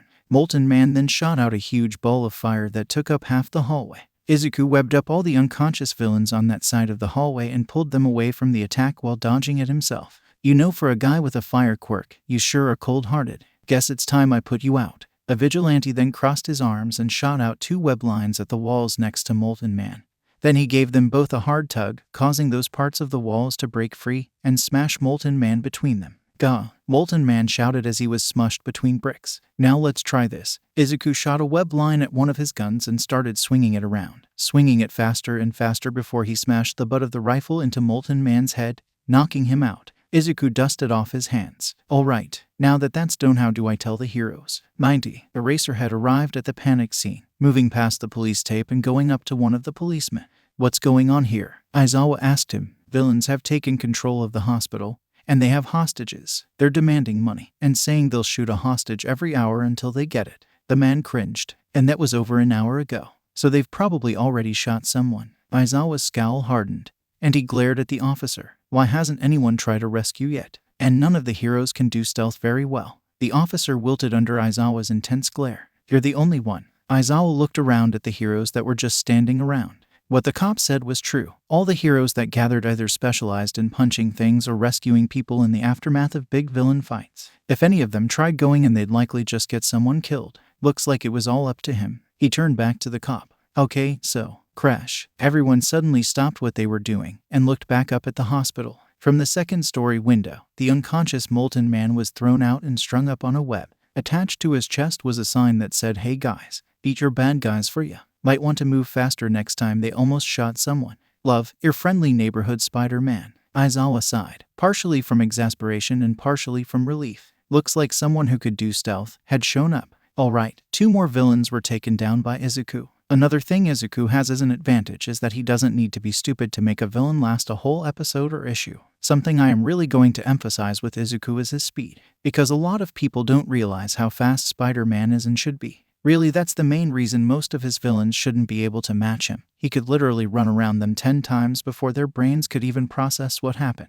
Okay, someone pointed out that Captain America has been able to react to Spider-Man, therefore Spider-Man can't be as fast as alluded to. I'm glad they mentioned this so that way I can address it. Comic book power scaling does not exist. I mean, it does, but it doesn't matter. You might think that is an exaggeration, but let me point out that Spider-Man has both lost to the Punisher and beaten Firelord. If you don't know who Firelord is, he is a herald of Galactus. I don't think I need to explain why that is ridiculous. Writers don't particularly care to remember exactly how strong a certain character is, especially if they have an agenda, like making a certain character look good or other characters look bad. For example, going back to Punisher beating Spider-Man, it wasn't just Spider-Man. Punisher beat a team of Spider-Man, Daredevil, and Wolverine. People who Punisher would have to be very lucky to escape from in a 1v1, and have all been shown to do things that Punisher would never be able to. Daredevil has even beaten Punisher on multiple occasions. Oh, if you want to try and say that's not bias, that team was called the Confederacy of Dunces. Yeah, it was pretty obvious that whoever wrote that didn't like those characters that much and wanted to humiliate them. That's why I said I unnerved Spider-Man. I'm making him as strong and fast as he should be. So yes, while Spider-Man has lost to Captain America, he's also beaten Graviton, Hulk, and other characters he really shouldn't be able to beat. But if you do want some comic feats to back up my claims, you just search up Spider-Man feats on Comic Vine, where you can also find links to all of the feats shown. He's kept up with the original Captain Marvel's greatest speed, was able to stagger a Phoenix Force-powered Colossus in magic, stagger Apocalypse, break apart Iron Man's armor, hit Ms. Marvel hard enough to draw blood, has been shown to knock out humans with a flick, held up a portion of a skyscraper, and then kept it together with his webbing. He's yanked Mjolnir out of Thor's hands and has been able to redirect it. Took a hit from Puma, someone the Beyonder said could kill him. Survived point-blank explosions from missiles. Has outsped tracking bullets. Has moved faster than Hawkeye could see. And much, much more. The list of ridiculous feats goes on for longer than this chapter. Check it out if you want. But you get my point. If I wanted to accurately portray comic book power scaling, then I would have Izuku lose to Spinner one chapter, and then one-shot All Might a few chapters later, with no explanation. So like I said, we're going with how strong Spider-Man should be, not how strong comic book Spider-Man has been shown to be at times. Sorry if that was ranty or aggressive, I just wanted to set things straight about power scaling. Anyway, onto the story. In the streets of Musafafu, Wash was currently battling for his life against a B-class villain. The villain in question was full green, with reptile-like skin, claw-like hands, fangs, silted yellow eyes, and a big tail. That's right, it was Scorpion. I'll kill you, you fake hero. I'll kill you in the name of Stain. Scorpion shouted out, as he kept trying to stab Wash with his tail. Wash shooting out bubbles at Scorpion, but the villain just popped them all rapidly with his sharp tail. Die. Scorpion shot out venom from his tail, right at Wash. In response, Wash shot out more bubbles that encapsulated the venom, stopping it in its tracks. Gah, you're so damn annoying. All you do is appeal to kids and star in commercials. Just die already. Scorpion lunged at Wash, but was suddenly stomped into the ground by Izuku, who just swung in. Izuku flipped off Scorpion's head and right in front of Wash. Man, that guy's head was as thick as it looked. You okay, Wash? Spider-Man. Wash did a small sigh of relief. Behind you, your head. Izuku moved his head to the side, just in time for Scorpion's tail to miss it. The vigilante jumped back, putting some distance between him and the villain. Spider-Man. Scorpion scowled. Man, you're still walking after that. You really are thick-headed. Izuku quipped. Although under the mask he was quite nervous. That almost killed me. This guy is faster than your average villain. Tougher too. I need to be careful. Stay out of this wall crawler. Scorpion hissed at him. This is between me and the fake. Izuku felt a bit of anger rise up in him at that. Fake? You think he's a fake hero? Of course he is. All he does is show off to kids. He's on serial, TV, shows, toys, and he's rarely actually defeated a villain. And yet he gets to be in the top 10. Scorpion shouted, his words dripping venom and full of hate. He's proof that our hero society is corrupt and needs to be destroyed. Okay, smart guy, tell me this. If he's a fake hero, then how come he stayed here and distracted you while getting all the civilians away to safety? Izuku asked him with a bit of an edge in his voice.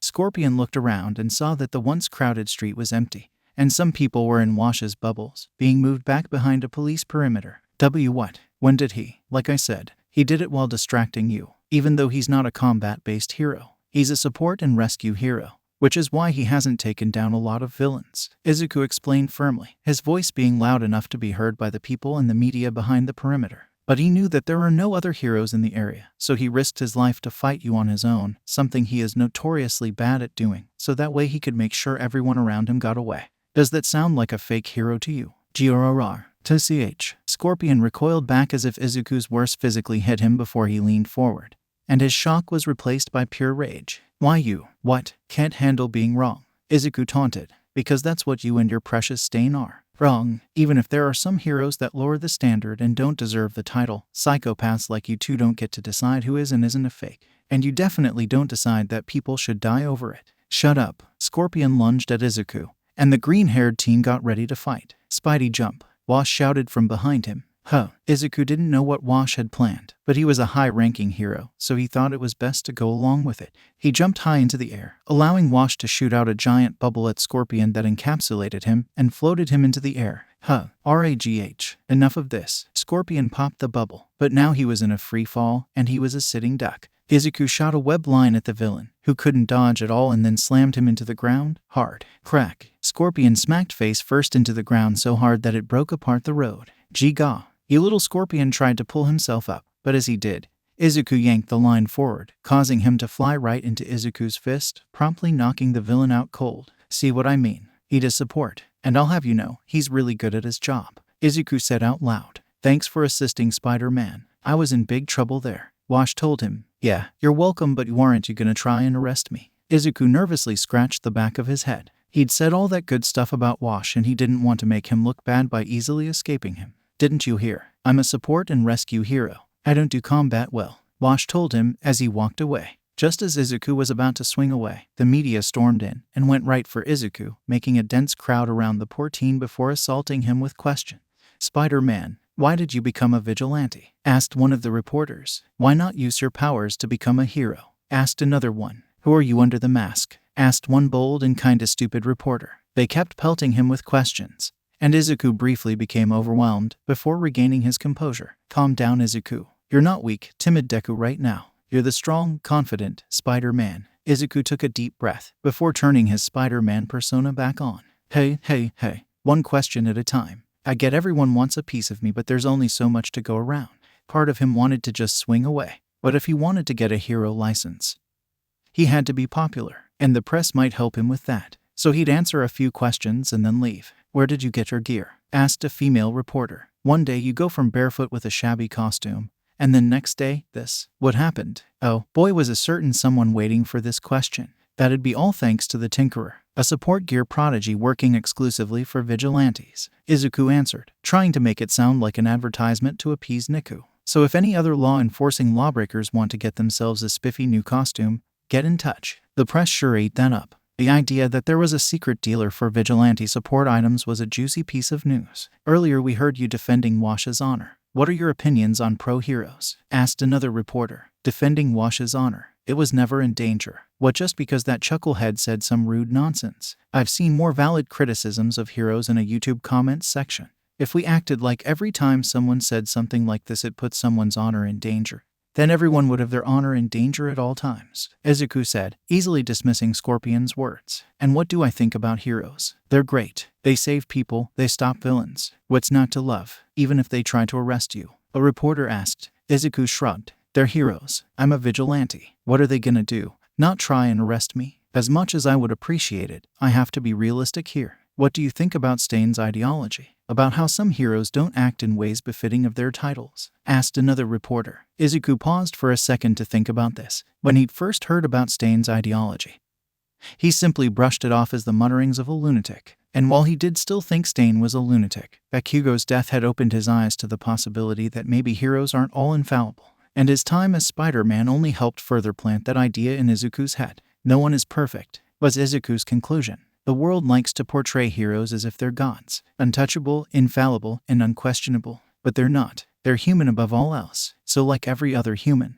they make mistakes. It's inevitable. And it's scary. It's scary to think that the heroes aren't all-knowing and all-powerful. It's scary to think that they won't save us, or that they can't save us." Izuku was getting flashbacks to Bakugo's death. His friend died because of a mistake, on both the hero's part and his. Stain's ideology is completely unrealistic. He wants heroes to be beyond human, to never make mistakes, and he thinks the punishment for failing this should be death. Izuku said, "I don't think I need to explain how sick and twisted that is. And even if some heroes don't deserve to be called heroes, even if he has a point, do we really think we should leave that decision up to killers like Stain?" The press was eating this up, but as they looked back at Izuku, he suddenly saw fear in their eyes. "Behind you, the head." "What?" Izuku turned around and saw that Scorpion had gotten back up, and his tail was once again heading right for his face. Izuku leaned back, barely able to avoid the attack in time, but the tip of his tail caught onto Izuku's mask, and as Izuku dodged the attack, Scorpion's tail pulled his mask off. Scorpion grinned for a moment, thinking that at least he revealed Izuku's identity. However, that grin didn't even stay on his face for a second, as a look of deep confusion replaced it when he saw Izuku's face. What the ga? In the moment while Scorpion was frozen in shock, Izuku rushed forward and punched him in the face so hard it sent the man's teeth flying as blood flew out of his nose. Scorpion went flying back a dozen feet, and with fearful adrenaline rushing through his veins, Izuku didn't slow down. Before Scorpion even hit the ground, Izuku shot a web line at his mask and pulled back to him, quickly putting it back on his face. Then when Scorpion actually reached the floor, Izuku rapidly started webbing him to the ground, using way more webbing than necessary. With that done, Izuku immediately jumped 20 feet into the air and swung away as fast as he could. 100. Failure. One might call it an old friend for Izuku. He was a Deku after all. Just when he thought he was getting used to success, failure shows its ugly head back up in Izuku's life, in the worst of ways. Just like he failed to be born with a quirk, he failed to save Kaken, and he failed to not be caught committing vigilantism. Now he had failed to keep his secret identity. This is what led to Izuku, sobbing in the center of his training room in the abandoned factory, still in his costume, although now without his mask on. Out of all his previously mentioned mess-ups, This was his least egregious. But that didn't mean much, and it was still going to make his and his mother's life exponentially harder. As Izuku was sobbing, Niku walked up to him with a laptop folded under her arm. "Hey Spider, you need to check this out." "Not now, Niku," Izuku said very quietly in a sad, depressed tone. Niku wasn't taking no for an answer, however, and so she just opened the laptop and played a video, even without Izuku looking.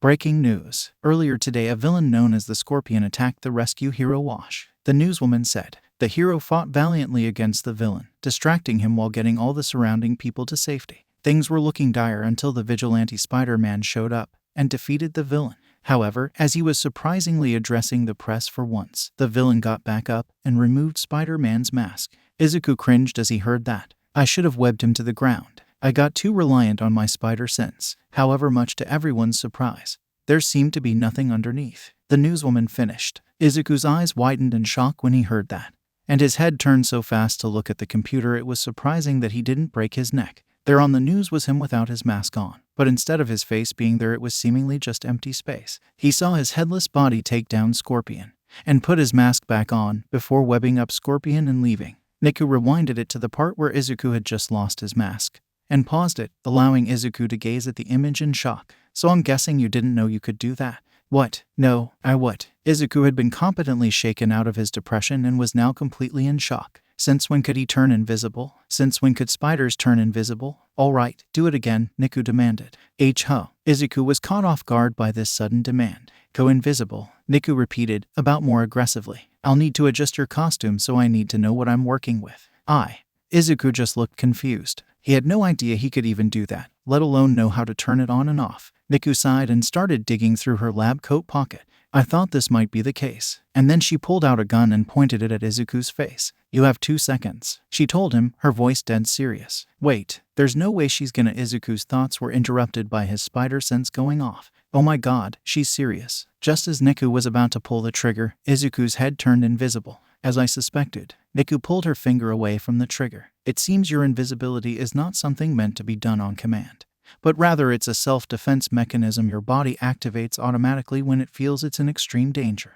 Much like Niku said, the moment Niku was no longer going to shoot Izuku and his spider sense stopped blaring, Izuku's face returned to being visible. And as she put away the gun, Izuku finally got out of shock. "You were going to shoot me." Izuku was honestly more shocked than angry, but he was still a bit miffed that his supposed partner had no qualms about shooting him point blank in the face. Niku rolled her eyes. "Of course I was. You told me how your spider sense works, remember? I knew if I just bluffed it wouldn't cause you to react. And relax, it was a rubber bullet. It would have been like getting hit with a tennis ball for you. Now take off your glove." It took Izuku a few seconds to respond, having to take in what she just told him.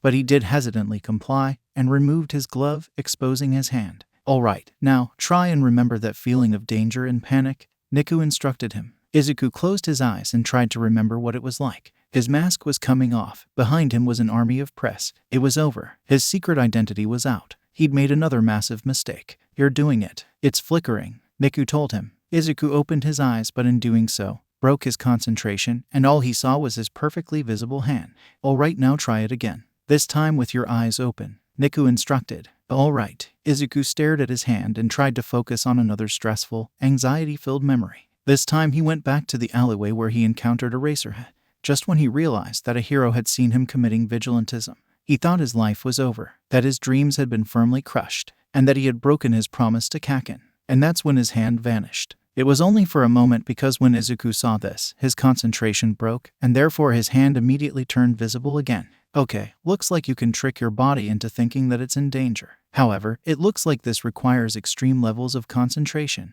Niku noted. "You'll want to train that. This could be very useful in the future." I mean, I guess. But how am I gonna use it while in my costume?" Izuku asked. "While I'm wearing clothes, this part of my quirk is completely useless. It's probably activated a few times, and I just never noticed it because of that reason." Niku shook her head in annoyance. "I'll just have to add chameleon tech to your costume." "Chameleon tech," Izuku repeated with confusion. "What's that? I've never heard about it before." "That's not a surprise," Niku sighed. "Chameleon tech is a special stealth technology that, while on its own, only creates subpar camouflage. When combined with someone who has an invisibility or camouflage quirk, makes the user entirely invisible. And the reason you've never heard of it is because the support gear industry is filled entirely with perverts and they have been trying to bury this technology ever since it was discovered, deliberately obscuring it from the public eye, removing articles about it online, and purposely making that technology hard to find and obtain. And if you work inside the support industry and try to blow the whistle, you can look forward to getting blacklisted. Wait a minute. There aren't even that many female heroes who have invisibility or camouflage quirks. The support industry would really do that much just to make sure a couple of dozen heroes go around showing off their body, which they can't see. Izuku was actually astounded by that much perversion. Firstly, it's not just the female heroes. Male heroes also get treated this way. Remember, girls can be perverts too. Like my sister, who has gotten suspended for sexual misconduct multiple times. Deku corrected, while also taking the opportunity to slander her sister. And secondly, if you're going to be part of the support industry, even temporarily, then never underestimate the power of perverts. Deku started walking back to the workshop while urging Izuku to follow her. Even though I say that the technology is slowly coming out more and more, and becoming more available, Deku explained, it's only a matter of time until its existence becomes public. That being said, someone like me can't just order it online. I'll have to make it from scratch. Some of the components are a bit too sophisticated to make it from the scrap on the beach. I'll have to ask my parents for some of the materials. Are you sure you can manage it? It seems pretty complicated. Izuku stopped and thought about it for a moment. Actually, how are you this smart? You have an intelligence quirk or something. You could say that. My quirk is called download, Deku explained with a prideful smirk on her face. Whenever I touch an object with all 5 of my fingers, every possible use that object has will be downloaded into my head. Izuku's eyes widened, and he quickly pulled out a notebook and started jotting down notes. That's amazing. With a quirk like that, you're theoretically capable of making, well, everything that can be made. But a powerful quirk like that has to have some major drawbacks. Correct, she confirmed. You see, my quirk is exceptionally hard to use. My brain can only handle so much information at once before I start getting massive headaches. And I mean massive. It feels like your head is getting hit by a train. And while I can kind of choose what information goes into my brain, it is also difficult to control. It's like searching for something on the internet, but the results are pretty much everything related to what you're looking for, and you have to search through it all manually. Also, any information gained through my quirk will vanish in about 5 minutes, hence all the papers scattered about everywhere. Izuku wrote down everything she said, intensely. So many drawbacks, which makes sense because of the sheer power of the quirk itself. Still, using that kind of quirk effectively must take a lot of hard work. I knew you were impressive, but not like this. Deku was practically glowing from the praise. I'm aware of my own greatness. Nice to hear someone else confirm it for once though. Anyway, let's get to work. So yeah, surprise, Izuku has Miles's powers. Now I know I made a big thing about Peter's feats, but it's not like there's anything Peter can do that Miles straight up can't. So in theory, all of Peter's feats could potentially be done by Miles. And yes, they were part of different universes, so, in theory, their levels of power could be different. But I don't think they have ever explicitly said that any of Miles's abilities are weaker than Peter's. In fact, I think they said some of them were stronger. But I'm not 100% sure about that. Either way, Izuku is going to need those extra powers. Like I said, I'm giving Izuku the power he should have. And that puts him at about the same level as Endeavor and the other top 10 heroes, but it does not put him on the same level as All Might, All for One, and the 9th user. If Izuku wants to punch above his weight class, he'll need those extra powers. Anyway, that's another villain down. Scorpion was a bit of a tougher one than the last few, so we only have 2 more to go until this arc reaches the climax. Because yeah, I'm doing the Sinister Six. Remember when I said I had another way to make the weaker villains more threatening? This was it. Also, don't worry. This is just the first iteration of the Sinister Six in this story. Much like in the comics, the Sinister Six will come back with different members. Also, I know these villains are kinda personality-less and lack depth, but they're just starter villains to provide Izuku with a challenge. This arc is about establishing Izuku, both who he is as a vigilante to the heroes, to the public, and to the reader. It's basically like level 1 in a video game. And these guys are the mini-bosses. Anyway, that's all for now, true believers. Have a nice day, and please review. So, what did you want to show me? Izuku asked Niku as he stood in her office. These. Niku took out a plastic bag that was filled with a bunch of small spider-shaped devices. Spider trackers. Attach one of these on a villain and their location will be uploaded onto the HUD of your costume. I'll have access to their locations as well. That's amazing. Izuku quickly took the trackers and smiled at them, knowing a villain's exact location. This will be amazing for ambushes. Suddenly Niku's phone started vibrating. She picked up, read something on it, before looking back up at Izuku. Ingenium is chasing a B-class villain through the streets nearby. If you move fast, you should be able to intercept them. Right. Izuku quickly ran out of the room, going to don his costume once again. 110. Come back here, villain. Ingenium was starting to get tired of this fucker. B-class villain. Kangaroo had robbed an ATM and was running away with a bag of money. Or rather, running and jumping away. His quirk, super legs, made his legs extremely powerful. A simple quirk, but very effective. Kangaroo was parkering around the city. All the other heroes had already lost track of him, and Ingenium was also starting to lose pace, getting farther and farther from his target. "Get lost, heroes. You can't catch me," Kangaroo shouted out. He jumped from the street to the top of a car, to the side of a building, and then into the air, about to jump back onto the street. However, suddenly Izuku dove down from the building and tried to punch Kangaroo's lights out. Fortunately for the villain, Izuku missed slightly, his fist grazing the villain's back as the Kangaroo managed to narrowly pass Izuku's lunge. Phew. Kangaroo got really nervous when he saw Izuku diving for him, but as he quickly hopped away, seeing Spider-Man and Ingenium getting farther and farther, he was more confident that he got away scot-free. Meanwhile, Ingenium had finally run out of steam and came to a stop, rapidly trying to catch his breath, while Izuku stood beside him, making no effort to chase after the villain. "You okay?" Izuku asked the tired hero. "Sorry, I don't really have any grape juice. I do have a few energy bars. I'm fine with villains getting away." Tensei didn't like putting this matter into the hands of a vigilante, but he liked leaving a dangerous criminal on the streets even less. "For now, remember that dive I did? Well, I thought just in case I missed him, I'd try to attach one of these to him." Izuku took out a spider tracker. "A tracking device?" Tensei asked. "Exactly. I figured that catching him may be a bit tricky. So instead I'll just wait till he's inside and spring an ambush on him," Izuku explained. "What's that energy bar?" Tensei inquired. 90. After making sure he lost the heroes, Kangaroo had made it to his small apartment hideout. Hee. Kangaroo sat down on his torn-up couch and took out something from his pocket. A diamond. He'd found this pretty little gem in a jewelry store, as one would, and after he liberated it, that is when he got into his chase with the heroes. Now, how to pawn this thing? Kangaroo stood up and started pacing around the room, admiring his stolen gem. And then he made the mistake of standing in front of the window. Crash. Suddenly Izuku burst through the window and kicked Kangaroo to the floor. YGH. Kangaroo didn't have any time to react or get off the floor before Izuku stomped his head through the floor, knocking him unconscious. Izuku picked up the unconscious villain and flipped him on his back, where he placed the tracer. Spider tracers worked like a charm. Of course they did. I'm building a brand, you know. What would it do to my reputation if I gave you faulty equipment? Deku asked. Probably nothing because you're blackmailing me, Izuku pointed out. I mean, yeah, but you get the point, Deku said. The police should be there in a few minutes, so web him and leave. Right. Izuku threw the villain up to the ceiling and webbed him to it, leaving his legs dangling in the air. Why don't you just hang out? I really need to get better at these. And with his business done, Izuku jumped out the window and swung away. 110. After changing out of his costume, Izuku made his way home, going through the front door, and immediately he smelled his mother's cooking. I'm so glad my identity hasn't gotten exposed. Izuku could have only imagined what would have happened if he didn't have that invisibility power. If his face really had been shown on live TV, he couldn't show his face again, couldn't come home again, couldn't see his mother again, couldn't eat her cooking again. Izuku needed to be more careful in the future. "I'm home," the green teen called out to his mother. "Welcome back home, dear. Just sit down on the couch. Dinner will be done soon," Inko told him. Izuku grinned and quickly dove for the couch, shooting a web at the remote to bring it to him before turning on the TV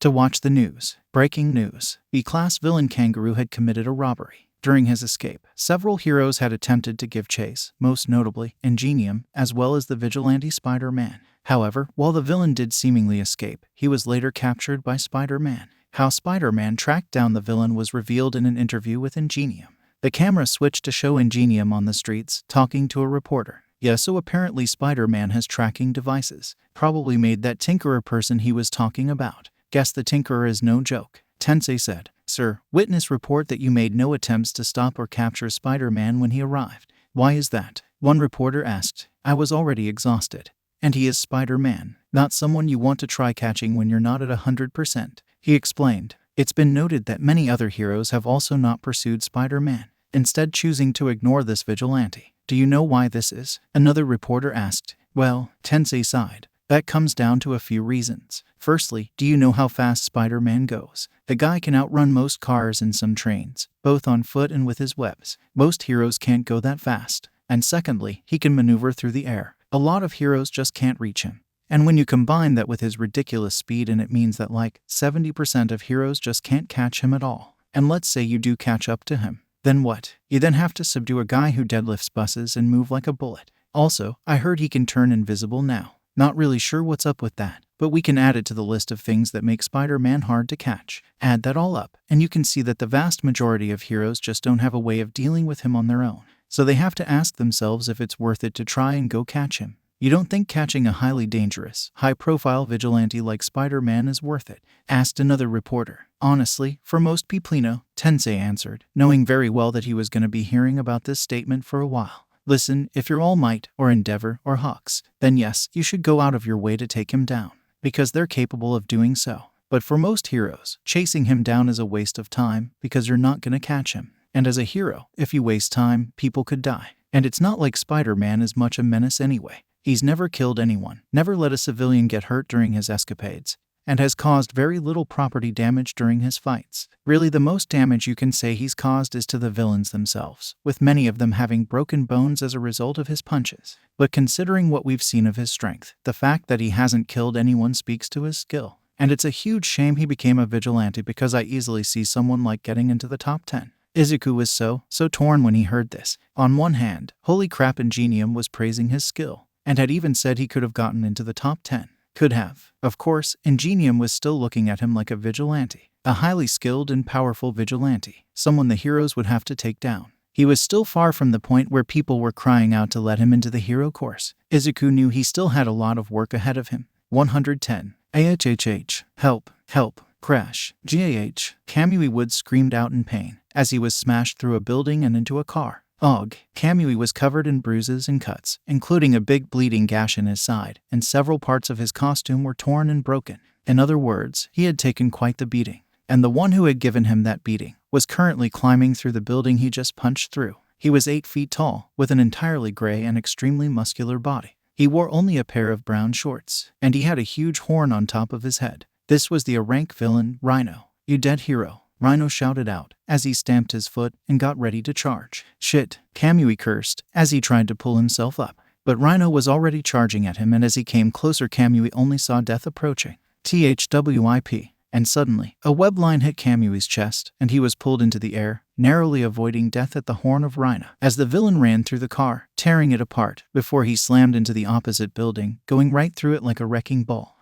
Kamui was confused, as he found himself being lifted up to the roof of a building, where he came mask to mask with Izuku. Spider-Man, in the flesh. Izuku tried to quip, but Kamui could very clearly make out the anxiety and fear in his voice. "I'd love to get you back for what happened last time, but it seems like I may need your help." "I can see that." Izuku looked down and saw that Rhino was slowly climbing out of the hole he made in the building. "But you're too injured to take him on." "I can still fight," Kamui insisted, forcing himself onto his feet, but he was clearly struggling. "I am a hero. I have to save the people." Izuku interrupted him. "One more hit from that guy and you're dead. And you can't help anyone like that. Focus on evacuating the people still in the area. I'll take on Rhino. He's tough. I could barely even scratch him." "Do you think you can take him?" Kamui asked, his tone reflecting the weight of the situation. Izuku paused for a second before answering. "We'll see. I'll keep him away from the people. Go." And with that, Izuku jumped onto the roof and onto the back of Rhino, who had just been looking around wondering where Kamui went. "Wah, hey, they're tall, gray, and ugly. The name's Spider-Man. I'll be kicking your butt today," Izuku said in the cockiest tone he could muster. "Get off me." Rhino reached up to pull Izuku off his back, but Izuku jumped off into the air, doing a flip before landing on all fours a few feet away from Rhino. "Man, you are so slow. No wonder you're endangered." Izuku silently apologized to all the endangered rhinos for that joke. "GRRR. Why, you little..." Rhino got ready to change, but Izuku quickly webbed his huge feet to the ground. "What the... GRRR. Get this off of me." Rhino tried to raise his legs, and the webbing was doing its best to keep him from doing so, but it was getting stretched out by Rhino's strength, and it might not hold long. So Izuku just unloaded a massive web barrage on Rhino, going from his feet up, webbing up his legs, making it even harder for him to move. Then Izuku got closer and started jumping around, webbing Rhino up at all angles, webbing his arms to his side to keep him from moving them, until his entire body, except for his head, was webbed up in a giant web cocoon. "Let me out," Rhino shouted as he struggled to try and get out of the web. "Miwa, you still haven't eaten your dinner." Izuku flipped in front of Rhino and cocked his arm back. A plate full of knuckle sandwiches. Wham! Izuku punched Rhino in the face at full power, knowing he wouldn't need to hold back. And sure enough, after that crack to the face, Rhino seemed only mildly hurt, more pissed off than injured really. And so Izuku hit him again. Wham! And again. Wham! And again. Wham! Izuku's fist pounded down on Rhino's face like cannonballs being shot out of a machine gun. He was hitting him so fast that to the people around who Kamui was evacuating, it looked like he made multiple arms. Rhino's face was getting more and more injured, his nose bleeding, bruises forming, and even a few teeth flying out. The villain got angrier and angrier with each punch, and with this anger, he found a bit of extra strength. Watch out! Izuku's eyes widened as his spider sense warned him that Rhino was about to attack. But unfortunately, he was already mid-swing, and it took him too long to cancel his attack. Raghhh. Rhino's arms burst free and smacked Izuku back. GH. Izuku was launched back a few dozen feet before crashing into a car. Rhino had hit him so hard that it took a few seconds for Izuku to snap back to reality. Ugh. Izuku sat up and felt a pain on the right side of his chest, where he had been hit. I think he broke a rib. Suddenly Izuku felt the ground shaking, and his spider sense blaring, and he looked up to see Rhino charging at him. Izuku was about to jump up to avoid the attack, but just when he was standing up to do that, his spider sense buzzed even harder. People behind you. Izuku glanced behind him and saw that a good distance away was a police line, with a bunch of civilians watching from behind it. If he just jumped over, then Rhino might crash into the people. He looked back at Rhino, and he had about 5 seconds to figure out what to do before Rhino charged him, horn first. And so in a panic, Izuku charged right back at him. When the two were only a foot apart, Rhino leaned down to try and impale Izuku with his horn, but Izuku had a plan. He ducked down as low as he could, going under Rhino's head, and then rising back up, grabbing his chest. Then, he used Rhino's own forward momentum to launch him into the air. Crash. Rhino landed a few feet away, the impact of his massive body hitting the street, making a small crater. Izuku jumped up into the air, over Rhino, and started raining webs onto him, sticking him to the ground for a bit, before Izuku shot a web line right next to Rhino's face. Spider smash! Izuku shouted, as he yanked down on the web as hard as he could, sending him hurtling down at high speeds, while he cocked back his fist. Smash! Izuku's fist hit Rhino's face with monumental force. The power of this one blow made winds gush around him and kicked up a massive cloud of dust and debris, as Rhino was sent deep into the ground and cracks formed in the surrounding street. When the cloud of dust dispersed, the people saw Izuku, standing triumphantly over an unconscious Rhino. Although if you took a closer look, you could see Izuku panting and exhausted. That last punch had taken a bit out of him, so he had to take a second to breathe. Meanwhile, Kamui was not too far away, looking on at Izuku in shock as he stood over the defeated villain. He had known that Spider-Man has been rapidly upping his game since they met, going from taking on nameless thugs to C-class villains, to B-class villains, and now he had taken down an A-class villain. It was scary how fast this kid was progressing. And so when Spider-Man started swinging away, Kamui just watched. He was in no condition to pursue him. And besides, he should stay to make sure no one was trapped in the destroyed buildings anyway. Manga spoilers. Sir, a policeman walked into the office of one detective, Naomasa, gaining the detective's attention. Eraserhead has arrived. Oh good, send him in, Naomasa told him. The officer nodded and left. After a few moments, Aizawa walked into the office. Naomasa, Eraserhead, I'm glad you're here. Come, sit down. Naomasa gestured toward the chair opposite his desk. Aizawa did as instructed, and immediately got down to business. Spider-Man is a problem. Yeah, about that. Why are you so hellbent on taking him down of all people? Naomasa asked him. Why take the lead on this case? Spider-Man is not considered a major threat, so why are you focusing on him? Aizawa sighed. Because the people that say that aren't teachers. Eraserhead took a sip of his juice packet before continuing. The main reason Spider-Man is not considered a major threat is twofold. Firstly, it's because of the minimal damage to persons and property that is caused during his fights. Right, most vigilantes fall into one of two categories. Column A, they don't cause much property damage, but only takes on low-level thugs. Or column B, they do take on higher threats but due to their lack of training, they cause massive amounts of property damage, as well as causing civilian casualties. However, Spider-Man falls into neither. He took down an A-rank villain who specialized in causing destruction. And when he arrived, the only things that were destroyed were a car and a small chunk of the street. And that was the same villain who broke through 2 buildings fighting the pro-hero, Rising Star, Kamui Woods. Right. And the second reason is complacency. Aizawa continued. So many heroes see how hard it would be to capture Spider-Man and figure it's not worth the effort, that someone else will do it. Yes, Spider-Man's strong, but someone like Mirko, or Hawks, or All Might could take him down easily. Naomasa echoed the logic most pro-heroes had in their heads. For now, and that's the main issue, Aizawa said. Despite what some people may think, any experienced hero could tell Spider-Man started off as a rookie, with no real training whatsoever. As the first person to ever encounter him, I can confirm that. And even now he's still very much a rookie. Really, it's kind of hard to believe that considering what we've seen, Naomasa pointed out. He seems to be mostly relying on his impressive quirk to get results. However, that wouldn't have gotten him this far, Aizawa said. No, the reason he got this far is that he's a prodigy. A prodigy, Naomasa repeated. As a teacher, I've noticed that 99% of students have some kind of impediment that slows the rate of their growth and limits their potential, Aizawa explained, recalling several students he had in the past. Some lack drive, others lack intelligence, some have personal hang-ups that keep them from performing at their best. There are millions of different reasons, but then there is those 1% of students who has almost nothing holding them back. Prodigies. These students stand above the rest, sometimes very clearly, and make progress at an astonishing rate. Spider-Man is one of these students. Every time he goes out there he improves. He causes a little less property damage, swings a little bit faster, is a little bit more acrobatic. His movement becomes a little less clumsy. Right now, if he were to encounter Endeavor, that would very likely end the way most people think it would. However, in a year or two, with that growth rate and that quirk, I can see that encounter going very differently. Aizawa leaned in and squinted. And I know you know about All Might's condition. Naomasa recoiled a bit at the mention of his friend's sad state. Yeah, to put it simply, the reason I'm so concerned about Spider-Man is that if he sticks around long enough to exist in a world where All Might is retired, then he might never get caught, Aizawa explained. I see. Naomasa thought back to what he's seen of Spider-Man. All his feats and everything he's done. If what Eraserhead said was true and he improved that much, then the only person who he could see having a surefire chance of catching Spider-Man was All Might,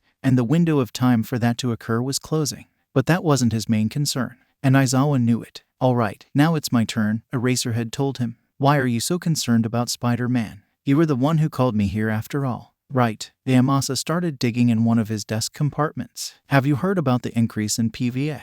Yes. Aizawa nodded. More and more heroes have been reporting phantom villain attacks lately, but there has been no evidence of them ever actually existing. Still, Naomasa nodded and pulled out a chart. This is the amount of PVA. Yes. Aizawa looked at the chart. The spike was even worse than he thought. Did you notice anything about the date of the spike? Naomasa asked Eraserhead. Can't say I did, but if I had to guess, was it the day Spider-Man webbed Kamui to a wall? Eraserhead guessed. No, it was shortly after that day, Naomasa told him. That was the incident that brought Spider-Man to people's attention. And then after that is when the spike happened. Now, let's take a closer look at when the incidents happened. One was reported by Kamui Woods. That kept him from appearing to take down the Vulture. Another was reported that kept Crest from helping Mount Lady and Death Arms against Shocker. Numerous incidents were reported that kept many heroes, all of them specializing in covert operations and stealth, from helping with the Molten Man incident. A few more heroes reported incidents that kept them away from helping with Scorpion. And many heroes, including All Might, reported PVAs that distracted them long enough for them not to have been able to help take down Rhino. Do you see a pattern? All of these correlate with one of Spider-Man's major achievements, the biggest villains he's taken down.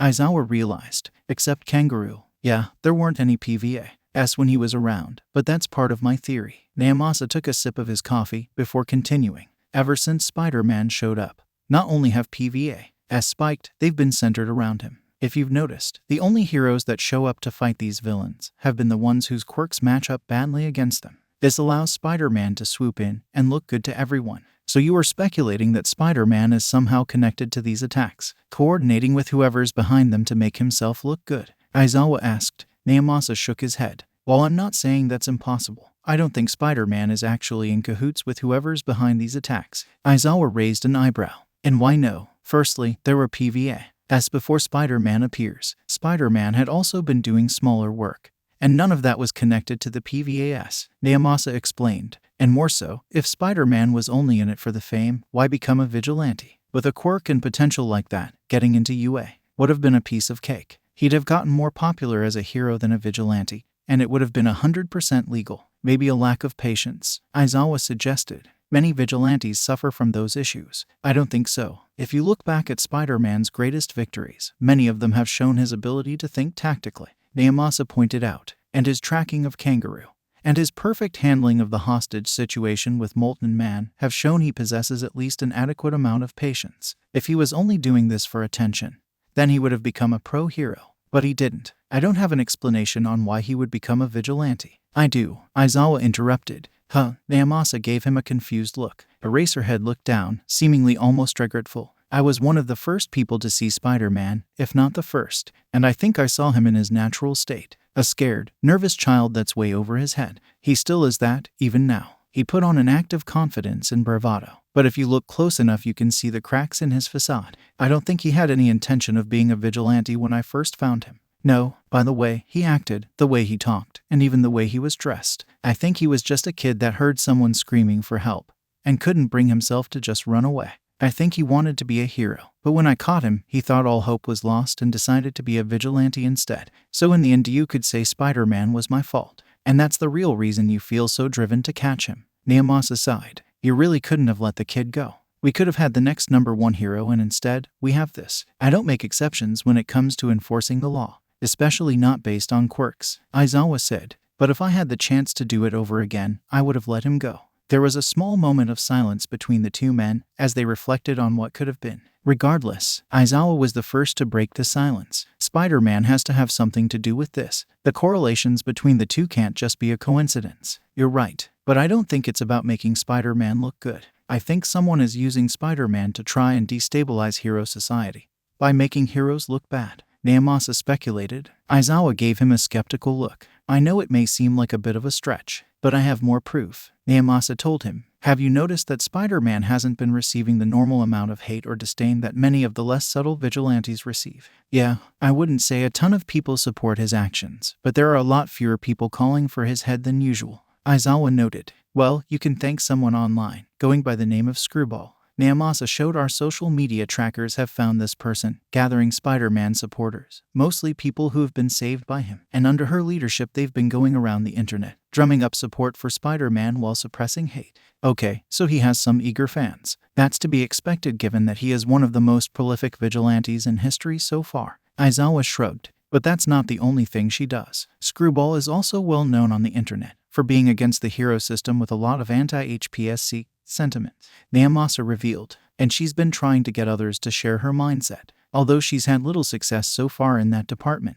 Okay, so I'm starting to see a connection. Still, it's pretty weak, Aizawa told him. While I'm sure there are lots of people who'd want to see hero society crumble, we need more concrete evidence. Suddenly, Neomasa's door flew open, and an officer ran in. Sir, there's a video. It's all over social media. You need to see it. A video. Neomasa quickly pulled out his phone and took one look on social media, and immediately figured out what the officer was talking about. Right at the top of the feed was a video from Screwball titled The Truth About PVAs with two pro heroes in the thumbnail hanging out in an alleyway. Aizawa leaned in so he could see it too, and Neomasa pressed play. Hey, boys and girls, it's a girl, Screwball. On the screen was a pink-haired, twin-tailed girl with a white mask on that just barely hid her identity, as well as a white and pink jumpsuit. Coming at you with my first video debut. Many of you may have seen me elsewhere on the World Wide Web, but now I am an official content creator. And what a debut this is. Because right here, right now, I'm coming at you with concrete evidence that PVAs are all a load of baloney. This is not good, Aizawa thought. And there it is. Suddenly the video switched, showing a phone recording of two pro heroes, Leather Man and 3D Man, leaning against a wall in an alleyway. Man, these patrol routes are a pain in the asshole, Leather Man complained. And we have to do them every day. 3D Man sighed, before smirking. Lucky we can take a break because of these phantom villain attacks. Huh, can you believe anyone believes this crap? Leather Man laughed. Phantom villain attacks. TFT. I gotta high-five the guy who came up with that. Actually, I think we should just go home for the day. That phantom villain really gave us the ring around. Well shit, Aizawa thought. The video switched back to Screwball, who had a look of mock surprise. Can you believe that? Two pro heroes, admitting that they lays off during their patrols and saying it was because of a PVA. Shocking. Wait a minute, no it's not. Wake up, people. I've been saying these were fake ever since they were reported. Think about it. The reason heroes aren't doing their jobs is because of fake villain attacks that no one else sees and that they have no proof exists. They're treating you all like idiots and you're just letting them. We need to put pressure on the HPSC. And anyone who reports one of these fake attacks should suffer the consequences. Vigilantes like Spider-Man have had to pick up the slack for these assholes. This is what the world is coming to people. Suddenly, Screwball's posture changed from ranting and annoyed back to peppy and excited. Anywho, I'll be making more videos in the future showing everyone the cracks in the perfect hero society we live in.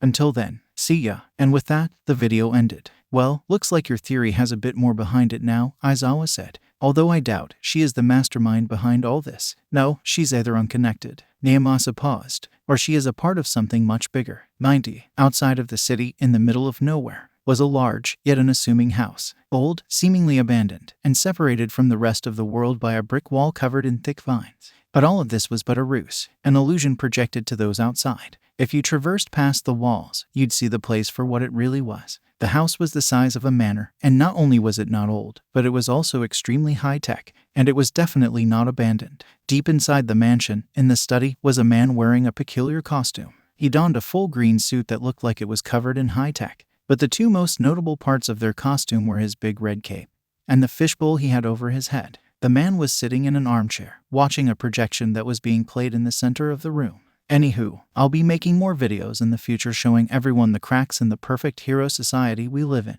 Until then, see ya, said Screwball as the video ended, and the hologram cut out. The man slammed his fist into the arm of his chair. Damn that Screwball. Suddenly, the door opened behind him, and in walked a woman with dark blue and pink hair. Looks like you're in the exact mood I thought you'd be, the woman said, walking into the room and closing the door behind her, as she saw the man clench his fist and huddle over in anger. I thought I would check up on you. Make sure you didn't kneel over in anger after Screwball went slightly ahead of schedule. The man took a few moments to recollect himself before addressing her. Nagant, what we are attempting to do requires careful precision, patience, and all that. Nagant cut him off. She was only slightly ahead of the plan. The only thing that had to happen before we released that video was Spider-Man's final test. It's not really a big issue. Stop being so dramatic, Mysterio. Oh, I disagree. The man, Mysterio, countered as he suddenly vanished from his chair and appeared in front of Nagant. What Screwball just did was announce us. She announced to the police and the heroes is that there is something bigger behind this. Because someone, sometime soon I'd wager, is going to put together all the connections with Spider-Man, my illusions, and Screwball, and no one is going to assume that she is behind everything. While they don't know anything crucial, they are now alerted to our existence, which will be an issue if Spider-Man fails the final test and we're left without the key component to our plans. But he's not going to fail. Nagant crossed her arms, looking a bit upset at the notion that Izuku would fail whatever they had in store for him. As far as I'm concerned, the kid's proved himself enough. This whole Sinister Six thing is unnecessary. Nagant, you're softening again. Mysterio warned her. You know what we have to do. You know what's necessary. Did it have to be a child? Nagant's expression switched from slight annoyance to melancholy, as her eyes directed their gaze to the floor. I'm not fond of this either, Nagant, but we didn't push the boy to risk his life. He chose to be a vigilante of his own accord, Mysterio reasoned, putting his hand on her shoulder. If he can't handle this, then he would have gone the way of 99% of vigilantes, either dead or arrested. Most likely the former given his personality. That doesn't make it better. Nagant scowled. Mysterio didn't argue. Instead, he simply walked back to his chair and sat down. Look at this way. Spider-Man so far has exceeded our expectations. I have no doubt that he will at least pass this trail. Don't lie to me. Nagant glared intensely at the mysterious man. I misspoke. Mysterio apologized. I have doubts, but ultimately, I believe that he will succeed. Nagant took a few moments to cool down before she turned away. He's a good kid. I know, Mysterio said, somewhat remorsefully. And that's why it has to be him. Nagant didn't respond, instead just walking out of the room, slamming the door behind her. After a few moments, Mysterio spoke. Does Swarm have his eyes on Midoriya? Affirmative, said a strange robotic voice coming out of the wall. Show me, he ordered. The holographic image came back up, this time showing Izuku swinging through the air as Spider-Man. Izuku Midoriya. Mysterio repeated Izuku's name. So long have I waited for you to appear. So many years spent lurking in the shadows, biding my time, gathering information, preparing for someone like you to come, so my plans begin. Izuku Midoriya will be the one to destroy Hero Society.